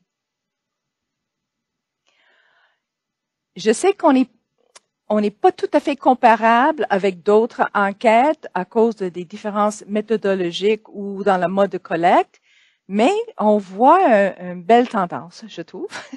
Parce qu'en 98, 30% des élèves du secondaire fumaient la cigarette. En 2008, 10 ans plus tard, dans la même enquête, c'était 15% fumaient la cigarette. Et aujourd'hui, c'est maintenant à 11%. Consommation d'alcool, ils boivent. Des élèves du secondaire aiment boire. Dans 6 sur 10 boivent. Et en 5e secondaire, ça atteint 85% des élèves. Mais l'évolution, la prévalence s'est stabilisée depuis 2006. Donc, c'est à peu près ça qu'on voit depuis 2006 avec l'enquête sur le tabac, alcool, drogue et jeux. Concernant le type de consommateur, 15% des élèves sont des buveurs quotidiens ou réguliers, 36% sont des occasionnels, 9% des expérimenteurs et le reste des abstinents. Toutefois, parmi les élèves du secondaire, 41% ont fait une consommation excessive. Et la consommation excessive fait référence à le fait d'avoir pris 5 consommations d'alcool ou plus en une seule occasion. Légèrement plus élevé chez les garçons et ça augmente avec le niveau secondaire, jusqu'à 68%. Consommation de drogue, légèrement moins du quart des élèves ont déjà consommé de la drogue au cours des 12 derniers mois, légèrement plus de garçons que de filles et en 5e secondaire, il y a 44%. Mais si on regarde l'évolution, la prévalence a diminué graduellement entre 2000 et 2008 dans l'enquête tabac, alcool, drogue et jeux. Même si c'est pas tout à fait comparable, on va dans la même tendance. Okay, bon. Bon, le quart des élèves ont consommé du cannabis au cours des 12 derniers mois, 9% ecstasy, 7% amphétamine, 6% hallucinogène. 5% des élèves de 13 ans et plus ont commencé à consommer la drogue avant l'âge de 13 ans. Mais à 17 ans, c'est 46% des élèves qui ont commencé avant l'âge de 17 ans. Bon, l'indice de consommation problématique d'alcool et de drogue, c'est un indice qui vient d'un endroit qui s'appelle le risque. Et un feu rouge, ça veut dire que c'est une consommation problématique et l'élève a besoin d'une intervention spécialisée. Un feu jaune, ça veut dire que le problème est en émergence et ce serait bien peut-être de faire des interventions. Un feu vert, c'est que il ne apparaissent pas à ce moment ici un problème de consommation. Et donc, on voit que c'est 5% feu rouge, 5% feu jaune. Et ces deux feux augmentent selon l'année scolaire. Les relations sexuelles consensuelles, au moins une fois au cours de leur vie, on a posé des questions aux élèves de 14 ans et plus. Et est-ce qu'ils ont eu des relations avec leur consentement? On a demandé ça parce qu'on vise l'intervention. S'ils ont eu des relations sexuelles sans leur consentement, on ne peut pas vraiment faire des interventions pour contrôler les maladies ou les infections transmises sexuellement ou par le sang. Donc, 37% des élèves, c'est une question générale, ont déjà eu des relations orales, vaginales ou anales, légèrement plus élevées chez les filles. Et en 5e secondaire, ça atteint la moitié de la population. Après, on a posé une série de questions séparées sur des relations orales, vaginales, anales, et c'est le tiers ont déjà eu des relations orales, presque le tiers vaginal et 6% anal. Et les proportions sont légèrement plus élevées pour les filles, sauf pour anal, c'est équivalent aux garçons. Et ça augmente aussi avec l'année scolaire. Donc, l'âge d'initiation, 10% des élèves de 14 ans et plus ont eu leur première relation sexuelle avant 14 ans. Mais à 17 ans et plus, 52% des élèves ont eu leur première relation avant 17 ans. En termes de nombre de partenaires sexuels à la vie, la grande majorité des élèves ont eu un ou deux partenaires. 70% environ pour les relations orales ou vaginales et 85% pour les relations anales. Et les 3 partenaires au plus étaient considérés dans notre enquête, si tu lis le chapitre, si vous lisez le chapitre, comme un comportement à risque. Utilisation du condom lors de la dernière relation sexuelle vaginale ou anale, les 2 tiers, plus que les 2 tiers des élèves ont utilisé un condom, ou les garçons ont utilisé un condom dans les relations lors de leur dernière relation vaginale et 51% lors de leur dernière relation anale. Les garçons rapportent des pourcentages plus élevés que les filles. Et aussi, on voit, selon le niveau scolaire, que l'utilisation de condoms diminue à travers les années. Et il y a des hypothèses que avec l'âge, on établit des relations plus stables et la fille commence à utiliser le pilule et il n'utilise plus le condom. La grande majorité des élèves perçoivent leur santé comme très bon ou excellent, qui est excellent. C'est bien. Bon, on a aussi regardé dans chaque chapitre les tendances ou les associations selon certaines caractéristiques sociodémographiques et économiques. Par exemple, les 3 catégories en haut, j'ai juste choisi des aspects, des indices avec lesquels on a croisé des variables. C'est le fait de vivre avec leurs 2 parents ou parfois en garde partagée, parce que souvent il y avait des proportions similaires. La scolarité des parents, le plus haut, c'est collégial ou universitaire. Et l'indice de défavorisation, la catégorie de très favorisés. Donc, les élèves sont proportionnellement plus nombreux à adopter des bonnes habitudes alimentaires s'ils vivent avec leurs 2 parents, si la scolarité des parents est élevée et s'ils habitent dans un milieu très favorisé.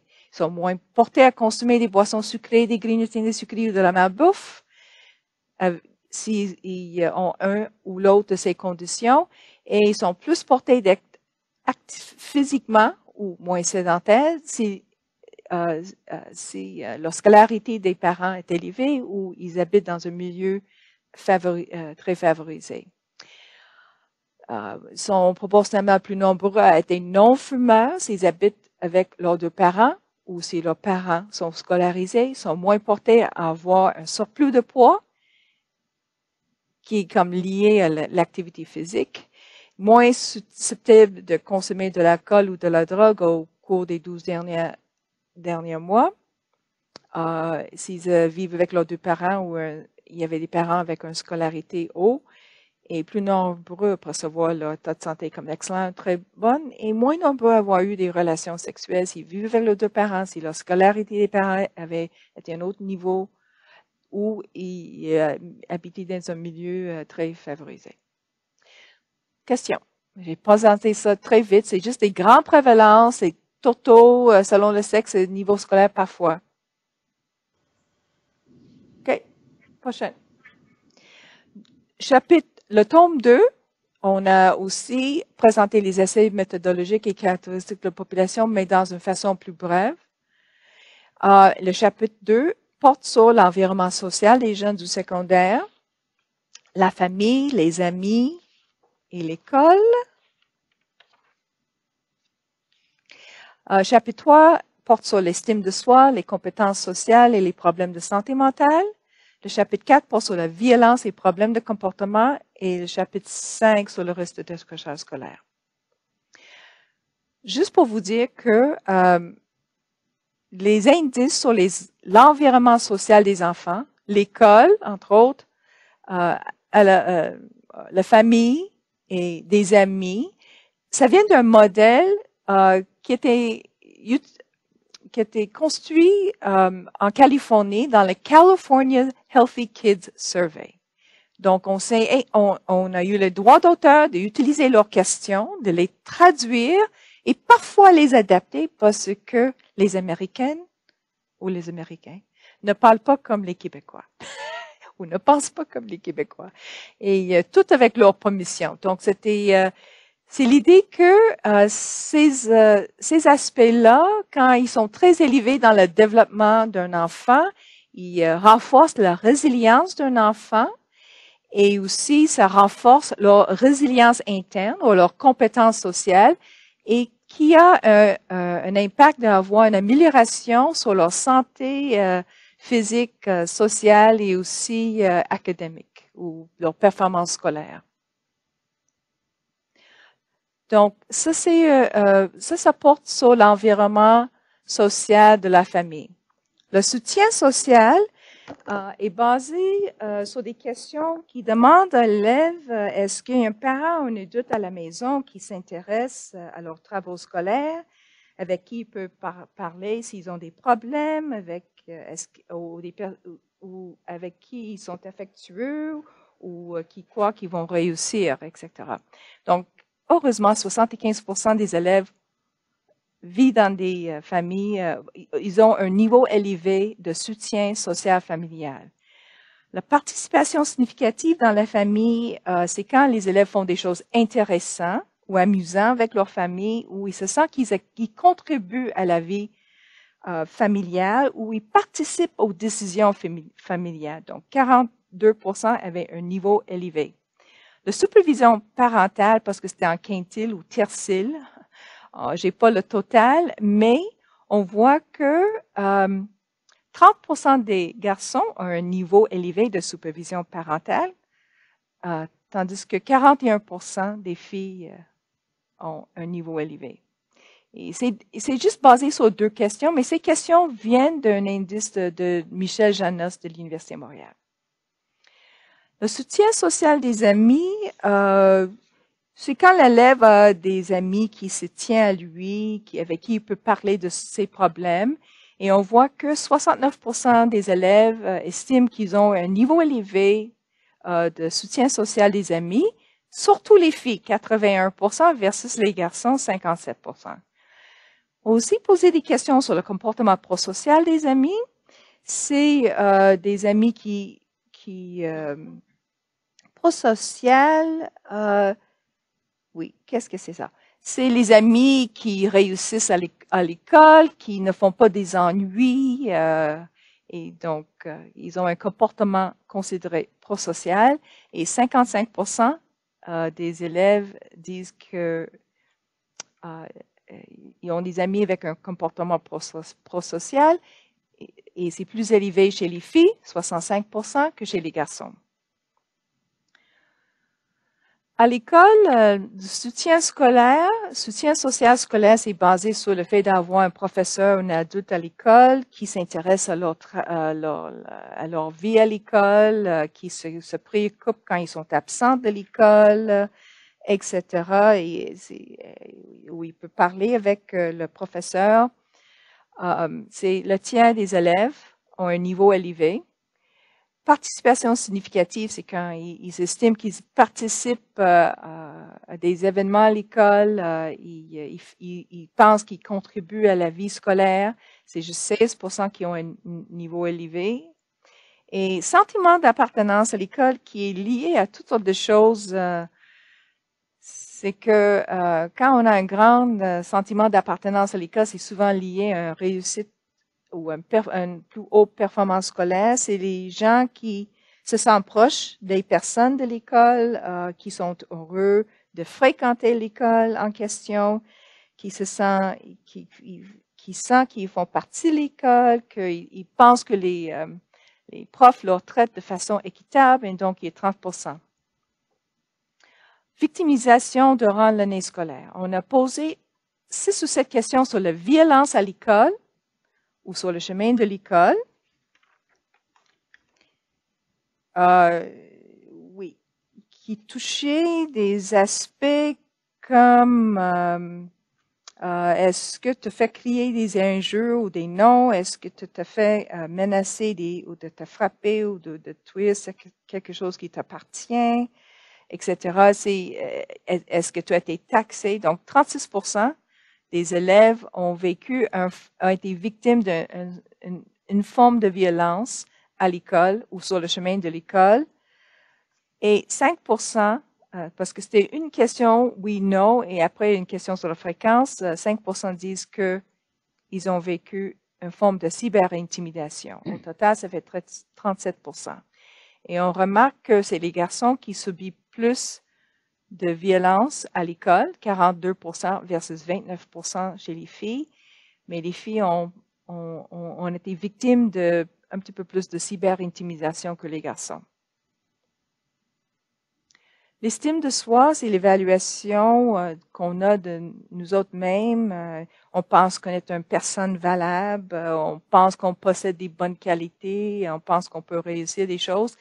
C'est intéressant que les garçons s'estiment, leur niveau élevé d'estime de soi est à 24% versus 15% chez les filles. Et il y a beaucoup d'hypothèses de pourquoi les garçons s'estiment, l'estime de soi c'est plus élevé chez les garçons que chez les filles. On n'a pas étudié ces phénomènes, mais les garçons, ils pensent qu'ils se sentent très confiants en maths et sciences, comparativement aux filles, même s'ils ont des notes inférieures. Et les filles, c'est beaucoup de leur estime de soi est lié à leur apparence. On n'a pas mesuré, on peut analyser des données un petit peu plus en profondeur pour aller de confirmer ça, mais c'est ça que la littérature lance comme hypothèse. Et l'estime de soi augmente selon le niveau scolaire. Donc, ça, c'est bon. Efficacité personnelle globale. Ça, c'est la croyance de la personne en sa capacité de réaliser avec succès une tâche, un défi ou un changement de la vie, dans la vie. Et encore une fois, les garçons ils ont une proportion plus élevée que les filles. Toutefois, pour l'empathie, une série de questions sur la capacité d'être empathique envers les autres, les filles dépassent les garçons largement, 65% contre 32%. Et aussi, les filles dépassent les garçons en termes de résolution de problèmes. Ils sont capables de résoudre leurs problèmes, de trouver des solutions plus facilement que les garçons, selon eux. En termes de niveau élevé de détresse psychologique, comme on a déjà vu dans plusieurs enquêtes, surtout faites par l'ISQ ou Santé Québec dans le temps, la prévalence est plus élevée chez les filles que chez les garçons. Et ça augmente selon le niveau scolaire. Quant aux troubles confirmés par un médecin, on avait des simples questions. Est-ce qu'un médecin vous a déjà dit que vous faites de l'anxiété? Vous confirmez que vous faites l'anxiété. Donc, 9% oui, et c'est surtout chez les filles. Dépression, il y avait 5% que ce problème était confirmé par un médecin, plus élevé chez les filles. Troubles alimentaires, heureusement, moins de 2%, mais c'est plus élevé chez les filles. Mais les troubles d'attention et de hyperactivité, il y a 13% au total, mais la proportion était plus élevée chez les garçons que chez les filles. En termes de comportement d'agressivité directe, qu'est-ce que c'est comportement d'agressivité directe? C'est que quand on se bat souvent avec les autres ou on attaque physiquement ou frappe les autres. C'est toute une série de questions. Donc, 38% des élèves du secondaire ont eu au cours de leur vie au moins un comportement d'agressivité directe. Et c'était 46% chez les garçons versus 29% chez les filles. 2 comportements au plus, on voit, c'est surtout les garçons que les filles. Comportement d'agressivité indirecte, ça c'est le fait de parler dans le dos de quelqu'un, de dire des choses vilaines, amener un groupe de personnes de détester une autre personne. Ça, c'est tout en arrière du dos. Bon, ça, c'est assez commun, il semble. Presque le 2/3 des élèves du secondaire font ça. Et c'est surtout les filles, 73% versus 57% chez les garçons. Des conduites imprudentes ou rebelles. La conduite imprudente ou rebelle, c'est quand un élève sort toute une nuit sans avoir avisé ses parents ou il se fuit la maison. Il y a des actes de rébellion. 36% ont eu au moins une conduite ainsi, et c'est surtout chez les garçons, 42% versus 30% chez les filles. Les conduites délinquantes sont plus sérieuses, c'est que quand les jeunes ils volent dans un magasin ou détruisent les biens des autres ou ils font partie d'un gang qui freine la loi ou ils portent une arme, c'est plus sérieux. C'est au moins une conduite, c'est 41%, et encore une fois, c'est plus élevé chez les garçons que chez les filles. Et pour ces deux indices, c'est une série de longues questions, 7 ou 8 questions chacun. Donc, c'est ça. Bon, la violence dans les relations amoureuses. Il y avait 3 types de violence. La violence psychologique, c'est quand une jeune essaie de contrôler sa blonde ou son chum, ou de le critiquer son apparence de façon très négative. Physiquement, c'est quand ils se frappent ou ils s'agrippent ou ils poussent l'un ou l'autre. Et sexuellement, on sait qu'est-ce que c'est. Ils ont subi des attouchements non voulus. Donc, au total, la violence infligée par les élèves du secondaire, 25% ont infligé au total un de ces types de violence dans leurs relations amoureuses, et c'était plus élevé chez les filles que chez les garçons. Intéressant. Toutefois, il y a 30% qui ont subi ce type de violence dans les relations, et c'est encore une fois plus élevé chez les filles.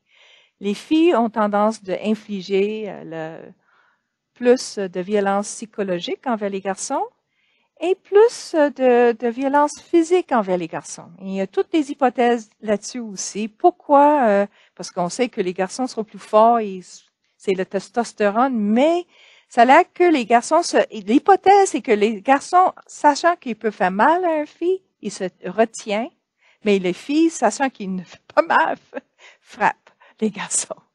Donc, c'est triste un peu et il faut vraiment arrêter ce type de comportement parce qu'il y a des études qui ont démontré que les jeunes qui qui vivent ces types de relations quand ils sont jeunes, 5-10 ans plus tard, ils sont dans des relations semblables comme adultes. Et ça, on n'a pas mesuré ça, mais j'ai lu ça dans la littérature et il y a raison de le contrôler. Risque de décrochage, on a déjà parlé, ça c'est l'indice de Janos, Michel Janos, de l'Université de Montréal, c'est 24% des garçons ont un risque élevé de décrochage versus 16% des filles, et ça pique ou ça atteint son plus haut niveau dans le 2e et 3e année secondaire où beaucoup de gens commencent à décrocher. En réalité, on n'a pas mesuré le décrochage actuel, mais la littérature nous dit qu'il décroche dans ces années-là. Bon, quelles sont les associations observées selon les caractéristiques socio-démo-économiques? Les élèves sont proportionnellement plus nombreux à afficher des niveaux élevés de soutien familial, de participation significative dans la famille ou de supervision parentale s'ils habitent avec leurs 2 parents. C'est la scolarité des parents est de haut niveau et s'ils habitent dans un milieu très favorisé. Je ne vais pas toutes les nommer, mais je vais porter votre attention à l'estime de soi, plus nombreux d'avoir un niveau élevé d'estime de soi ou d'efficacité personnelle s'il y avait un ou l'autre de ces 3 conditions ou ces 3 situations. Moins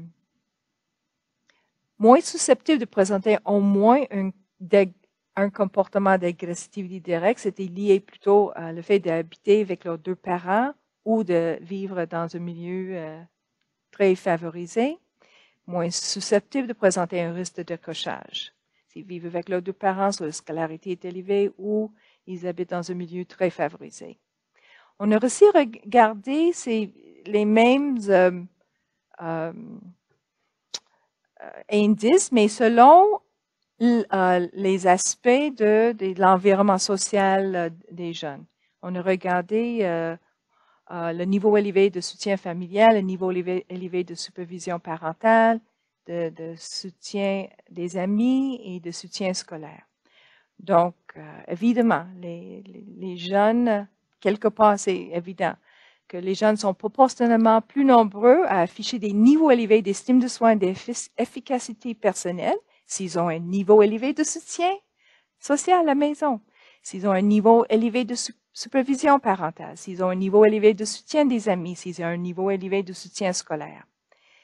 Ils sont moins susceptibles de présenter un niveau élevé de détresse psychologique s'ils avaient un de ces 4 conditions dans leur vie et ils sont moins portés d'être victimes de violences à l'école ou de cyberintimidation s'ils ont un niveau élevé de soutien familial ou un niveau élevé de soutien des amis ou un niveau élevé de soutien scolaire.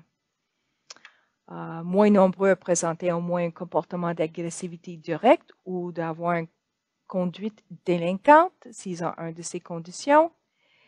Et la même chose pour le risque de décrochage. Question? Est-ce que j'ai fait 20 minutes? Vous aviez présenté l'indice de risque de décrochage scolaire. Vous indiquiez que c'était fondé sur un peu la performance de l'étudiant, de l'élève. Et là, vous relevez 4 éléments de contexte plutôt parental à l'effet que le risque est plus ou moins présent selon les conditions parentales là, qui sont présentes. Oui. Je ne connais pas l'indice. Est-ce que l'indice observait ces dimensions-là également ou s'arrêtait simplement sur l'élève? C'est simplement sur l'élève. Ah, c'est intéressant. Merci.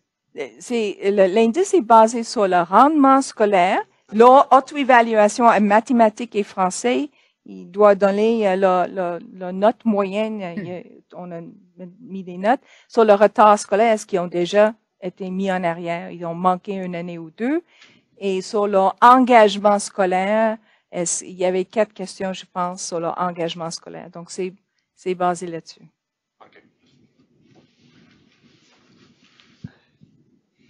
Je vais revenir sur votre diapo sur la santé mentale diagnostiquée par un médecin. Ah oui, c'est là. En fait, 2 questions, en fait. Donc, je vois qu'on donne des grosses catégories comme ça, mais quand on dit, par exemple, anxiété, ça comprend, par exemple, les 7 troubles anxieux, tout confondu. C'est tout confondu. C'est pas basé sur le DSM-4. Okay. Aucune de ces questions était basée sur le DSM-4. Okay. C'est une simple, directe question. Mais si c'est confirmé par un médecin, généralement, s'il veut avoir ses prestations de la RAMQ, il doit poser un diagnostic type probablement. C'est ça qu'on espère. Parce qu'on a dit un médecin ou un professionnel de la santé. Et ça, c'est l'autre chose aussi, c'est que selon si c'est un omni ou un psychiatre, le taux de diagnostic va être très, très différent. Absolument. Exemple, je travaille dans une clinique des troubles de l'humeur et on reçoit beaucoup de consultations de référence des omnis et finalement, on infirme beaucoup de diagnostics de dépression ou de troubles bipolaires ou de troubles anxieux parce qu'ils ont un seuil beaucoup plus faible qu'en 3e ligne. Donc, il y a ça aussi. C'est peut-être que les chiffres sont gonflés si on considère les omnis parmi les médecins qui confirment. C'est fort possible. C'est fort possible. Mais on a aussi pour les troubles d'attention et d'hyperactivité, on a aussi posé 2 séries de questions basées sur le DSM-4. OK? Et on arrive au même si c'est pas les mêmes élèves, pas tout à fait les mêmes élèves. Je pense que 3/4 sont les mêmes élèves. Parce qu'il y a certains élèves qui prennent des médicaments. Donc, quand il dit est-ce que vous bougez tout le temps ou est-ce que c'est difficile pour vous à concentrer, s'ils prennent le Ritaline ou quelque chose, ils sont contrôlés. Mais quand même, on arrive à la même prévalence, mais il n'y a pas de différence entre les garçons et les filles. Donc.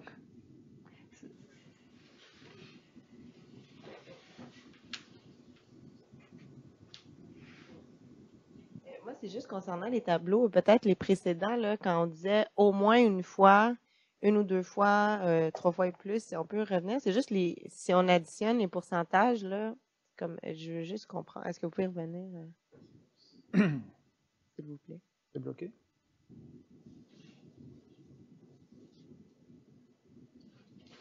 Je me demandais si la même catégorie était considérée dans 2 pourcentages parce que ça donnait plus que 100%.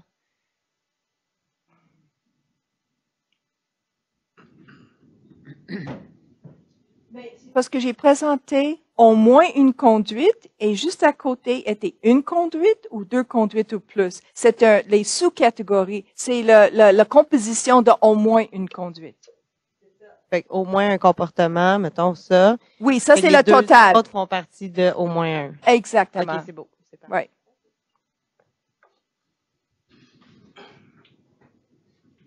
Oui. Petite observation, bon, je constate que les résultats sont assez différents de ceux de Montréal, notamment au niveau des caractéristiques des étudiants, puis aussi des résultats concernant notamment les habitudes de vie, l'activité physique. Pour ce qui est des problématiques de santé mentale, ça se ressemble beaucoup. Par ailleurs, il y a l'enquête sur la santé des jeunes Montréalais qui avait réalisée en 2004. dont je vois que les indices, en tout cas les construits, il y a beaucoup de similitudes là-dedans.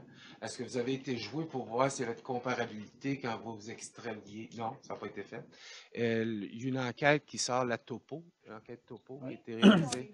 Est-ce que des indicateurs qui correspondent à ceux que vous avez documentés dans cette enquête-là? Dans l'enquête Topo, il y a des indications. Il y a des thèmes sur les habitudes de vie. Oui. Est-ce qu'il y a des indicateurs qui sont comparables, des variables, selon ce que vous avez dit? Robert, tu connais mieux l'enquête Topo. Est-ce que tu pourrais répondre? L'élément, c'est que c'est la population plus adulte. Là, il me semble que c'est les 15 ans et plus. Oui, c'est ça. Mais au niveau des questions, je ne connais pas assez les questions pour y répondre.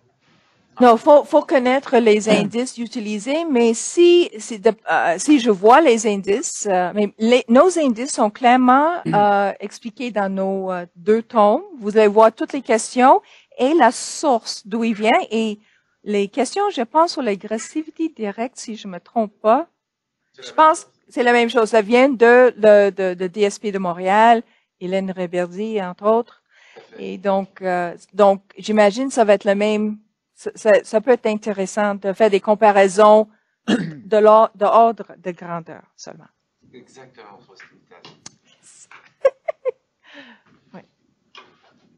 Donc, juste pour terminer rapidement, parce que on n'a pas vraiment croisé des variables dans tome 2 avec tome 1. Donc, il reste à faire.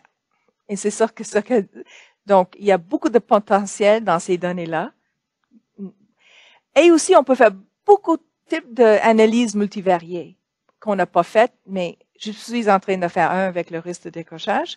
Mais donc, on a des exemples ici. On fait des suggestions que vous pouvez faire avec nos données. Et attention à le mot « quelle est l'influence ?» J'ai oublié de l'enlever. Il n'y a pas de cause et effet dans des enquêtes descriptives. Et j'aurais dû le changer, mais je ne savais pas comment le dire autrement. Mais voici une liste des projets déjà en cours. Il y a quelqu'un actuellement qui est en train de publier quelque chose sur santé physique et habitudes de vie chez les jeunes issus de l'immigration. Et c'est très intéressant parce que je l'ai critiqué ou je l'ai commenté. Il y a les liens entre les caractéristiques de l'environnement alimentaire autour des écoles et les habitudes alimentaires, le statut pondéral chez les jeunes du secondaire en collaboration avec l'INSPQ. Et c'est notre projet, moi et Nathalie Plante et Issouf Traoré à l'ISQ, les habitudes de vie, les déterminants physiques, mentaux et adaptation sociale et leur lien avec le risque de décrochage. C'est une analyse logistique, régression logistique. Le lien entre le type et la fréquence de victimisation et différents indices de santé mentale, en collaboration encore une fois l'INSPQ. Consommation de médicaments sans prescription, j'ai pas présenté, c'est une petite proportion, mais en collaboration avec l'Université de Sherbrooke. Et le lien entre la santé et le travail. Donc, la santé des adolescents occupant un emploi rémunéré pendant leurs études, en collaboration avec l'Institut de recherche Robert Sauvé en santé et sécurité au travail. Parce que on a fait quelques analyses. On n'a pas étudié tout le domaine de santé au travail, Mais je pense que dans le chapitre sur le risque de décrochage scolaire, on a regardé le risque selon le nombre d'heures travaillées par l'élève. Et ça a augmenté, si je me souviens bien, selon ça. Sur ça, moi j'avais cru comprendre que dans les thèmes que vous aviez décidé de ne pas aborder, il y avait toute la question du travail pendant les études. J'ai triché un peu. Ah, ok. Donc il y a quand même... Ben, on a un indice sur si l'élève occupe un emploi, oui ou non. Et dans les caractéristiques sociodémo, on présente s'ils ont un emploi ou non, quel type est-ce qu'ils travaillent, ils ont un travail à part, pas le type de travail, mais ou est-ce qu'ils travaillent gratuitement pour la famille ou est-ce qu'ils travaillent pour un salaire? Et on a ça selon le nombre d'heures travaillées par semaine. Donc, on a présenté certaines données, mais on n'a pas, parce que la section sur la santé au travail visait plutôt des signes des consignes de sécurité dans le travail. Et donc, on n'a pas analysé cet aspect-là. Donc, mais on a analysé des données de base, mais ils sont intégrés dans les caractéristiques de la population et j'ai mis un peu dans le chapitre risque de décrochage scolaire. Mais on a un projet intéressant qui s'en vient avec l'IRSST. C'est encore à confirmer. C'est le dernier qui est mentionné ici, mais où on va exploiter tous ces liens-là entre la santé et le travail. Parce qu'il y a un lien chez les jeunes travailleurs, beaucoup d'accidents, souvent reliés au fait qu'ils combinent l'école et travail, qui sont moins attentifs au travail. Oui. Une problématique émergente, tu peux dire. Tout à fait. Dernière partie de la présentation, je vais faire vite parce que le temps passe vite. Ça va être rapide. Je vais vous parler un peu des publications et de l'accès aux données. En fait, les publications, Lucille vient de vous présenter les principaux résultats des rapports. Comme je vous le disais tout à l'heure, n'hésitez pas si vous voulez avoir des copies, vous m'en faites la demande par courriel. Donc, au niveau de l'accès aux résultats puis aux microdonnées, selon le type d'utilisateur, on a les publications, donc les rapports en particulier. On a des tableaux de résultats qui sont disponibles également, des tableaux de résultats régionaux, et on a les fichiers de microdonnées. Donc, les rapports de l'enquête, je ne reviens pas là-dessus. Lucille en a parlé. Peut-être juste préciser que dans chacun des chapitres, on a aussi des faits saillants. Une petite revue de littérature, description des indicateurs, limite des indicateurs, et donc des pistes d'analyse et de recherche. On a de la documentation technique et méthodologique qui accompagne tout ça, des fiches indicateurs, donc construction d'indicateurs, limites, etc. Un cahier technique qui accompagne les fichiers le fichier de microdonnées, et un guide méthodologique. Pour les tableaux de résultats, il y a deux possibilités pour aller chercher les tableaux de résultats régionaux. Il y a la BDSO, la Banque de données des statistiques officielles sur le Québec, ou des tableaux qui est accessible à tous, où on a beaucoup de tableaux de données régionales à partir des thématiques qu'on a couvertes dans nos rapports, mais aussi des thématiques qu'on n'a pas couvertes dans nos rapports. Par exemple, expérience de travail, si je me trompe pas, on a les données régionales, on l'a pas analysé dans notre rapport, dans le tome 1, mais on a les données régionales sur la BDSO. Il y a également possibilité seulement pour les acteurs de santé publique d'aller chercher des tableaux de données régionales sous forme de requêtes paramétrables à l'Infocentre de santé publique qui est logé à l'INSPQ. Et il y a l'accès aux microdonnées. Alors, il y a deux possibilités. Il y a le cas de risque, avec possibilité d'exploiter le fichier maître, et il y a ce qu'on appelle le fichier masqué contre l'identification involontaire, qui est accessible à distance à l'ISQ.